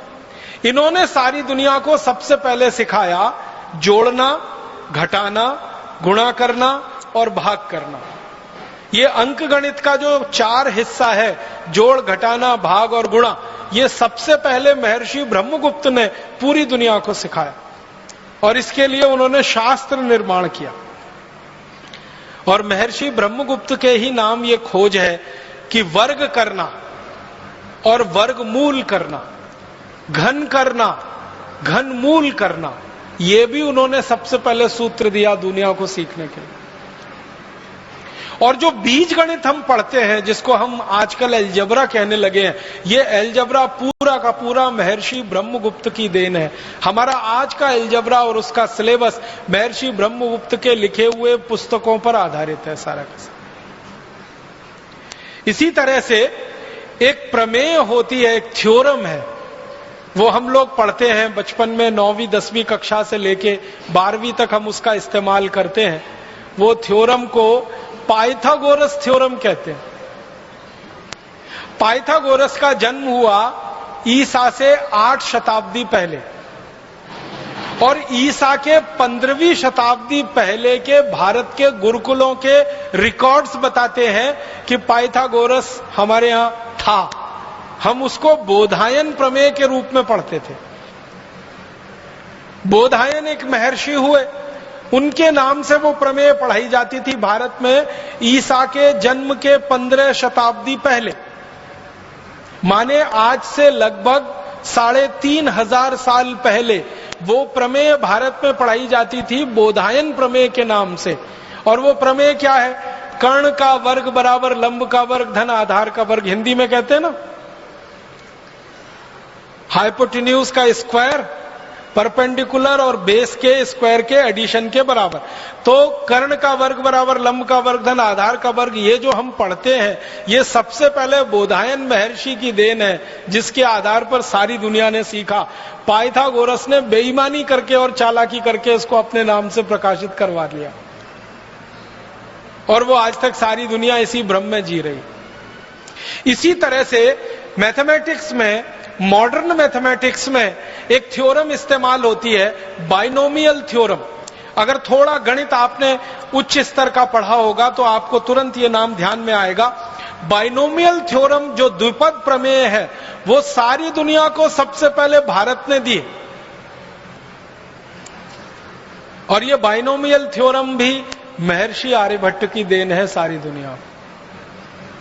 और इसी तरह से हमारे भारत में एक विषय चलता है गणित में जिसको मॉडर्न मैथमेटिक्स के नाम से आजकल कहने लगे हैं, कैलकुलस। और उसके दो हिस्से हैं, इंटीग्रल कैलकुलस, डिफरेंशियल कैलकुलस। ये इंटीग्रल कैलकुलस सबसे पहले भारत में लाया जिस महर्षि ने, उनका नाम था माधवाचार्य। और डिफरेंशियल कैलकुलस पूरी दुनिया को सिखाया जिन महर्षि ने, उनका नाम था भास्कराचार्य। डिफरेंशियल कैलकुलस का आज का पूरा सिलेबस भास्कराचार्य जी की पुस्तक को सामने रख लो तो समझ में आ जाता है। और माधवाचार्य जी की जो गणित की पुस्तक है उसको पढ़कर डिफरेंशियल वो इंटीग्रल कैलकुलस पढ़ो, बिल्कुल साफ समझ में आ जाता है। और गणित में सबसे ज्यादा शोध दुनिया में हुआ है तो वो भारत में हुआ है। भारत के बाद दूसरे नंबर पर सबसे बड़े गणितज्ञ माने जाते हैं दुनिया में, वो फ्रेंच लोग हैं। फ्रांसीसी लोग इस बात को स्वीकार करते हैं कि गणित अगर हमने सीखा है और दुनिया ने सीखा है तो वो भारत से सीखा है। और गणित की जो मूल बात है, 0, 1, 2, 3, 4, 5, 6, 7, 8, 9, जिसको हम नंबर सिस्टम कहते हैं, ये सारी दुनिया को भारत की देन है। और आपने मेरे व्याख्यान के पहले वो जो गीत सुना, जब 0 दिया मेरे भारत ने, वो सच है। सारी दुनिया को 0, फिर 1, फिर 2, फिर 9 तक की गिनती हमने सिखाई है। और जो गिनती सिखाएगा वही गणित बनाएगा। गणित तो उसी को आएगा जिसको गिनती आएगी। जिन्होंने गिनती गिनी है और जिन्होंने गिनती पढ़ी है वही गणित बना सकते हैं और गणित सिखा सकते हैं। तो भारत ने सारी दुनिया को गिनती दी है, गणित दिया है, गणित के सूत्र दिए हैं। और कुछ गणित के सूत्रों के बारे में तो आप सब जानते हैं। वैदिक गणित का नाम आपने सुना है, वैदिक गणित के सूत्र 17 सूत्र हैं। इन सूत्रों को जो सीख लेगा वो गणित का इतना बड़ा पंडित हो जाएगा कि कैलकुलेटर से ज्यादा तेज कैलकुलेशन वो कर पाए। कुछ भारतवासी सारी दुनिया में अपना चमत्कार दिखाते रहते हैं गणित का। एक बहन जी हैं, एक माता जी हैं, नाम नहीं लेना चाहता उनका, आप सब समझ जाएंगे 1 मिनट में। वो पूरी दुनिया में प्रवास करती हैं और बड़े बड़े शो करती हैं। लाखों रुपए उस शो के वो लेती हैं। एक एक व्यक्ति उस शो में जाए तो हजारों रुपए की टिकट खरीदता है, डॉलर्स में खरीदता है। और वो माताजी सबको यही बताती हैं गणित के सूत्र, और चमत्कारिक तरीके से बताती है। 10 अंक का कुछ संख्या लिख दो और 10 अंक की एक संख्या लिख दो, दोनों का गुणा कर दो। कैलकुलेटर जितनी देर में बताएगा वो माताजी उसके पहले बता देती है। और लाखों डॉलर बरसते हैं उनके ऊपर। वो कुछ भी नहीं है, वैदिक मैथमेटिक्स के सूत्र हैं। कोई सीख लेगा तो वो बता देगा, उसमें कौन सी खास बात है। और उनके बारे में अखबारों में बड़ा बड़ा विज्ञापन आता है, जिनका दिमाग कंप्यूटर से ज्यादा तेज चलता है, जिनके गणित की गणनाएं कंप्यूटर से ज्यादा तेज है, ऐसी माताजी का व्याख्यान सुनने आइए या दर्शन करने आइए। मैं सोचता हूं कि ऐसी तो सभी माताएं हो सकती है, सभी बहनें हो सकती हैं, सभी भाई हो सकते हैं। बस वैदिक गणित के वो 17 सूत्र सीखने की देर है। और वो सूत्र अगर आपको सीखने हो तो पुस्तकें उसकी बाजार में उपलब्ध हैं। मेरी आपको एक विनम्र प्रार्थना है, वो ये कि आपके घर में छोटे छोटे बच्चे हैं, उनको वो सूत्र जरूर सिखा दीजिए। गणित उनको रोचक हो जाएगा। हमारे देश के बच्चों को गणित में ही सबसे ज्यादा बोरियत आती है, क्योंकि आज जो हम गणित सीखते हैं और सिखाते हैं वो अंग्रेजों के तरीके से सीखते हैं और अंग्रेजों के तरीके से सिखाते हैं। उसमें रस बिल्कुल नहीं है। लेकिन ये जो वैदिक गणित लिखा गया है, इसको सीखने में इतना रस है कि आप 90 साल के भी हो जाएं तो भी आप वैसे ही सीखेंगे जैसे 15-17 साल के बच्चे सीखते हैं। हमारे भारत में शिक्षा के बारे में जो सबसे गहरी बात है कि शिक्षा को रसपूर्ण बना के सिखाना, हंसते हंसते सिखा देना, खेलते खेलते सिखा देना, गाना गाते गाते सिखा देना, गीत गाते गाते सिखा देना, दुनिया में कहीं नहीं है ये। तो वैदिक गणित के सूत्रों को आप सीखें, बहुत अच्छा हो, नहीं तो अपने बच्चों को जरूर सिखाएं। पुस्तकें बाजार में उपलब्ध हैं, उनसे आप आसानी से कर सकते हैं। और मेरा तो कहना है कि आप सीखकर दूसरों को सिखाने का अभियान चला सकते हैं। कम से कम ये जो तिलिस्म बना हुआ है 2-3 लोगों के नाम पर कि वो गणना करते हैं कंप्यूटर से ज्यादा तेज, मैं चाहता हूं भारत स्वाभिमान का हर कार्यकर्ता, वो भाई हो या बहन, कंप्यूटर से तेज गणना कर सकता है अगर वैदिक गणित के ये सूत्र सीख लें। 1-2 बात और कहना चाहता हूं। हम भारतवासियों ने दुनिया को और क्या क्या दिया है। सारी दुनिया को सबसे पहले बर्फ बनाना हमने सिखाया। अद्भुत देश है ये भारत, यहां बर्फ सबसे कम है, लेकिन बर्फ बनाना सबसे ज्यादा हम ही जानते हैं। भारत में बर्फ जहां है ना, वो कुल मिला के 2-4 राज्य हैं। एक तो जम्मू कश्मीर है, एक तो हिमाचल प्रदेश है, एक तो हमारा ये उत्तराखंड है, और थोड़ा बहुत उत्तर पूर्व के कुछ प्रदेश हैं छोटे, जहां पर बर्फ गिरती है। ये बर्फ प्रकृति की बनाई हुई है, लेकिन हम भारतवासी इस बात का गर्व कर सकते हैं कि मनुष्य की बनाई हुई सबसे पहली बर्फ हमने दी है दुनिया को, और उसकी तकनीकी भी हमने बताई है पूरी दुनिया को। हमारे देश में एक महान राजा हुआ, उसका नाम था हर्षवर्धन। हर्षवर्धन के बारे में आप सबने पढ़ा है, सुना है, जानकारी आपको होगी। हर्षवर्धन की 2-3 बातें मैं आपसे कहना चाहता हूं। पहली बात यह है कि वो वैज्ञानिक था और राजा हुआ। सबसे बड़ी बात उसके बारे में जो दुनिया नहीं जानती वो ये कि वो खाली राजा नहीं था, वो वैज्ञानिक था और राजा हुआ, और चक्रवर्ती सम्राट हुआ। चक्रवर्ती सम्राट का मतलब आप समझते हैं? भारत में चक्रवर्ती सम्राट कौन हो सकता है?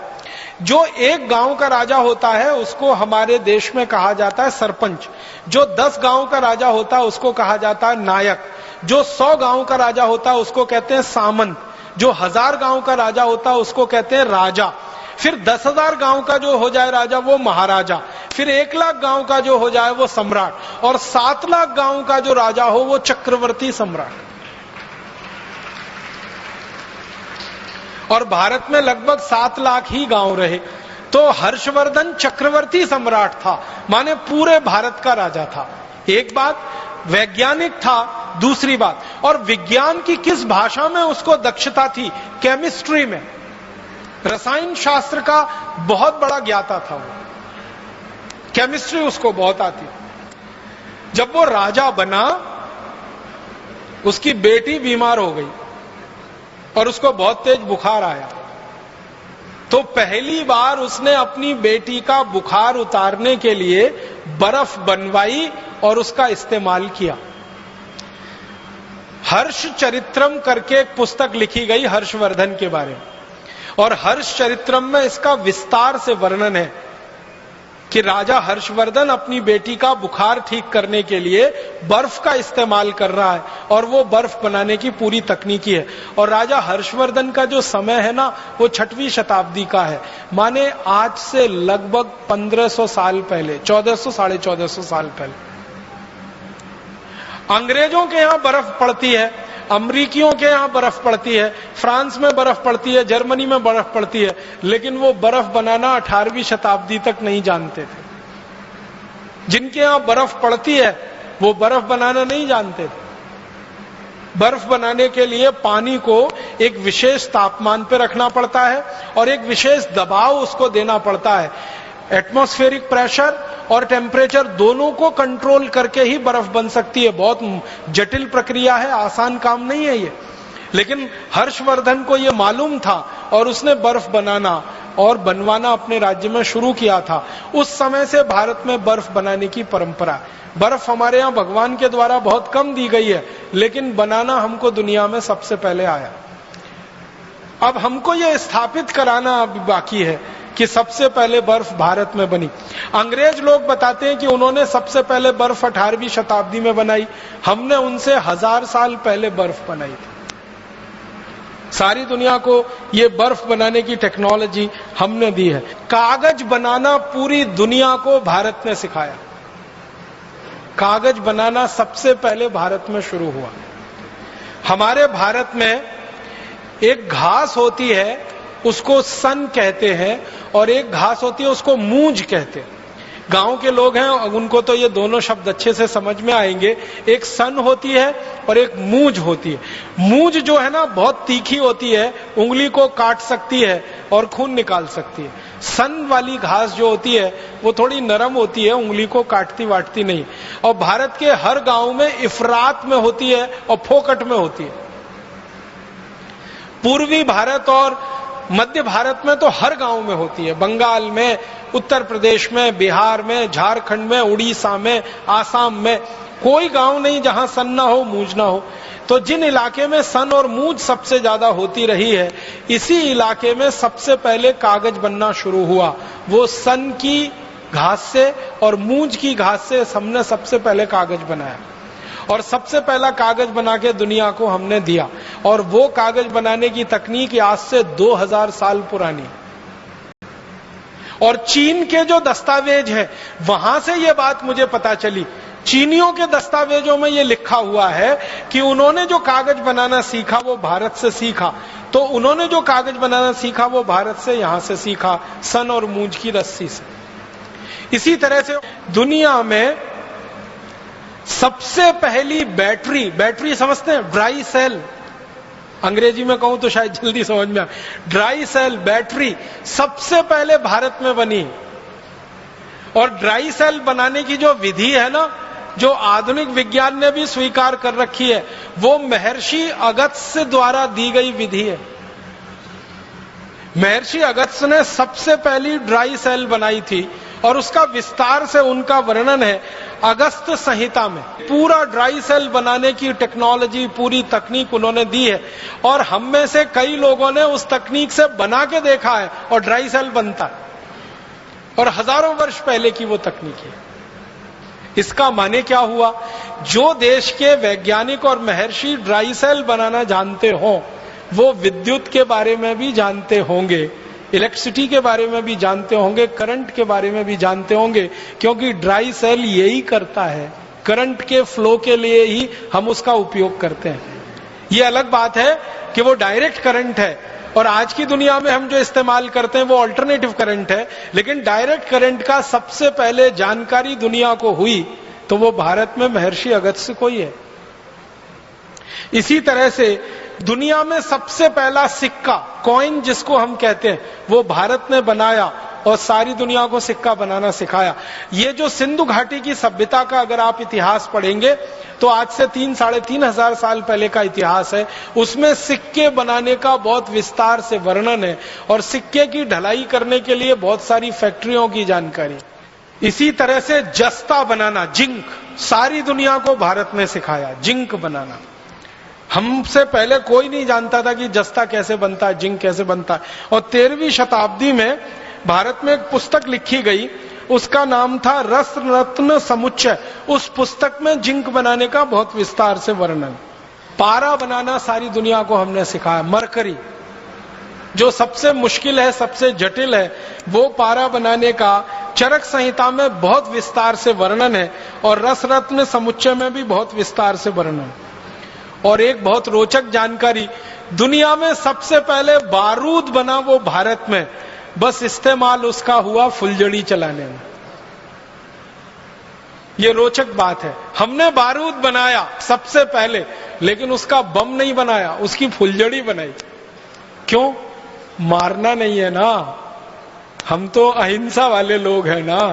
बारूद से मार भी सकते हैं, बम बना के किसी को ब्लास्ट कर सकते हैं, लेकिन वही बारूद फुलझड़ी भी बनाता है, वही बारूद वो चक्री भी बनाता है, और वही बारूद से अनार बनता है। तो हमने बारूद बनाया अनार के लिए, फुलझड़ी के लिए, चक्री के लिए। हमने बारूद नहीं बनाया बम के लिए। और दुनिया ने हमसे बारूद बनाना सीख लिया, तो उन्होंने फुलझड़ी नहीं बनाई, उन्होंने बम बनाया, और दुर्भाग्य से फिर हमको ही मारने के काम में उसको लाया। और एक दो रोचक बातें कहता हूं। दुनिया का सबसे पहला, कृषि की बात थोड़ी कर लेता हूं। दुनिया में सबसे पहला जो उपकरण माना जाता है ना, सबसे पहला उपकरण, वो है पहिया, व्हील, चक्र। ये भारत में बना। व्हील का इन्वेंशन, व्हील का आविष्कार भारत में हुआ, चक्र का आविष्कार हमारे यहां हुआ। उस पहियों को हमने बैलगाड़ी में लगाया और बैलगाड़ी को चलाया। दूसरों ने उस पहियों को हवाई जहाज में लगाया, उसमें चलाया। पहिया तो एक ही है, वो हवाई जहाज में लगे या बैलगाड़ी में। और फिर हमने दुनिया का सबसे पहला कृषि उपकरण दिया, पूरी दुनिया को मालूम नहीं था उसके बारे में, हल, खेत में जोतने वाला हल। 1 फल वाला हल, 2 फल वाला हल, 3 फल वाला हल, जिसको तिफारा कहते हैं, दुफारा कहते हैं, एक फारा कहते हैं, ये तीनों तरह के हल सबसे पहले भारत में बने और दुनिया ने हमसे खेती करना सीखा हल चलाकर। इसी तरह से हंसिया है, हथौड़ा है, बेलचा है, खुरपी है, खुरपा है, पवित्र है, सैकड़ों किस्म के कृषि उपकरण सबसे पहले भारत में बने और सारी दुनिया में यहां से गए, क्योंकि हजारों साल पहले कृषि भारत से शुरू हुई और दूसरों ने फिर हमारी नकल करके कृषि करना शुरू किया। कृषि में बीज बोने की एक खास पद्धति होती है, एक ही लाइन में बीज को बोना, ये सारी विशेष पद्धति मानी जाती है पूरी दुनिया में, ये भारत ने ही दी है। एक लाइन में बीज को बोना और पूरे खेत में कहीं से भी खड़े होकर देखो वो लाइन बिल्कुल सीधी दिखाई देगी। उसके लिए उपकरण हमने बनाया जिसको अंग्रेजी में ड्रिल प्लाऊ कहते हैं, वो ड्रिल पवित्र हम लोग कहते हैं, वो सबसे पहले भारत में बना और सारी दुनिया ने उसकी नकल की। आप जानते हैं, आप में से जो किसानी करते हैं, खेती करते हैं, कि धान का बीज पहले रोपा जाता है, फिर पौधा थोड़ा बड़ा होता है, उस पौधे को उखाड़कर दूसरी जगह प्रत्यारोपित किया जाता है। ये जो टेक्निक है वो पूरी दुनिया को भारत ने सिखाई है। धान के बीज को एक जगह बोना, फिर उसको जड़ सहित उखाड़कर दूसरी जगह प्रत्यारोपित कर देना ताकि उत्पादन ज्यादा मिले और खेत का नुकसान सबसे कम हो, यह पूरी दुनिया को भारत ने सिखाया धान लगाने की यह पद्धति। और सारी दुनिया में धान इसी तरीके से लगाया जाता है। यह हैरानी की बात है, दुनिया के 155 देश धान का उत्पादन करते हैं, भारत की नकल करके इसी पद्धति से वो धान का उत्पादन करते हैं। और एक महत्व की बात कि सारी दुनिया को जानवरों के मल मूत्र से खाद और कीटनाशक बनाना सबसे पहले भारत ने सिखाया। गाय के गोबर से, भैंस के गोबर से, बैल के गोबर से, गाय के मूत्र से, बैल के मूत्र से, भैंस के मूत्र से क्या क्या कीटनाशक बन सकते हैं, कौन कौन सी खाद बन सकती है, ये सारी दुनिया को भारत ने सिखाई। तो कृषि में बहुत कुछ हमने दिया, तकनीकी में हमने बहुत कुछ दिया, विज्ञान में हमने बहुत कुछ दिया, और हम पराविद्या में चले जाएं तो उसमें तो सब कुछ हम ही ने दिया है पूरी दुनिया को। अध्यात्म है, धर्म है, संस्कृति है, सभ्यता है। भारत के बारे में एक रोचक जानकारी मैं देना चाहता हूं आपको कि दुनिया के सारे धर्मों की जड़ भारत में है। सारे धर्मों की जड़ भारत में है। कोई देश ये नहीं कह सकता कि हमने ये धर्म अपने यहां से शुरू किया, क्योंकि मूल बात हमारे पास है। तो सभी धर्मों का प्रादुर्भाव हमारे शिक्षा में से हुआ होगा, हमारी सभ्यता संस्कृति में से हुआ होगा। तो अगर पराविद्या में देखें, अपराविद्या में देखें, प्रचंड भंडार है जो भारत ने दिया है। इतना कुछ भारत ने दुनिया को दिया। तो मैं आपसे बस एक ही निवेदन करना चाहता हूं अंत में कि आप आज के इस व्याख्यान के बाद अपने मन में कभी भी हीनता मत आने दीजिए, लघुता मत आने दीजिए, कोई आत्मग्लानि मत आने दीजिए। अब गर्व से कहिए, गौरव से कहिए कि विमान का आविष्कार हमने किया, बर्फ का आविष्कार हमने किया, स्टील का आविष्कार हमने किया, खगोल शास्त्र का सारा ज्ञान दुनिया को हमने दिया, गणित में नंबर सिस्टम हमने दिया, वर्गमूल दिया, घनमूल दिया, वैदिक गणित के सूत्र दिए। इतना कुछ दुनिया को हमने दे दिया है कि दुनिया हमारा सैकड़ों बार आभार व्यक्त करे तो भी वो कम है, हजारों बार आभार व्यक्त करे तो भी वो कम। हमारे मन से अब ये हीन भावना निकल जानी चाहिए। और आगे का एक कदम जो हमें उठाना है वो ये कि आज का व्याख्यान खाली व्याख्यान मात्र नहीं है।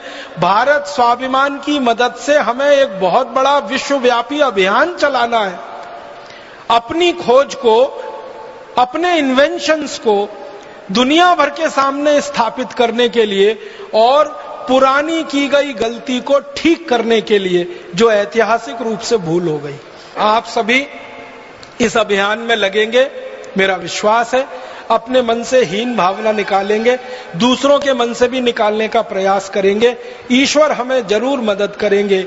ऐसी शुभकामनाओं के साथ बहुत आभार, बहुत धन्यवाद।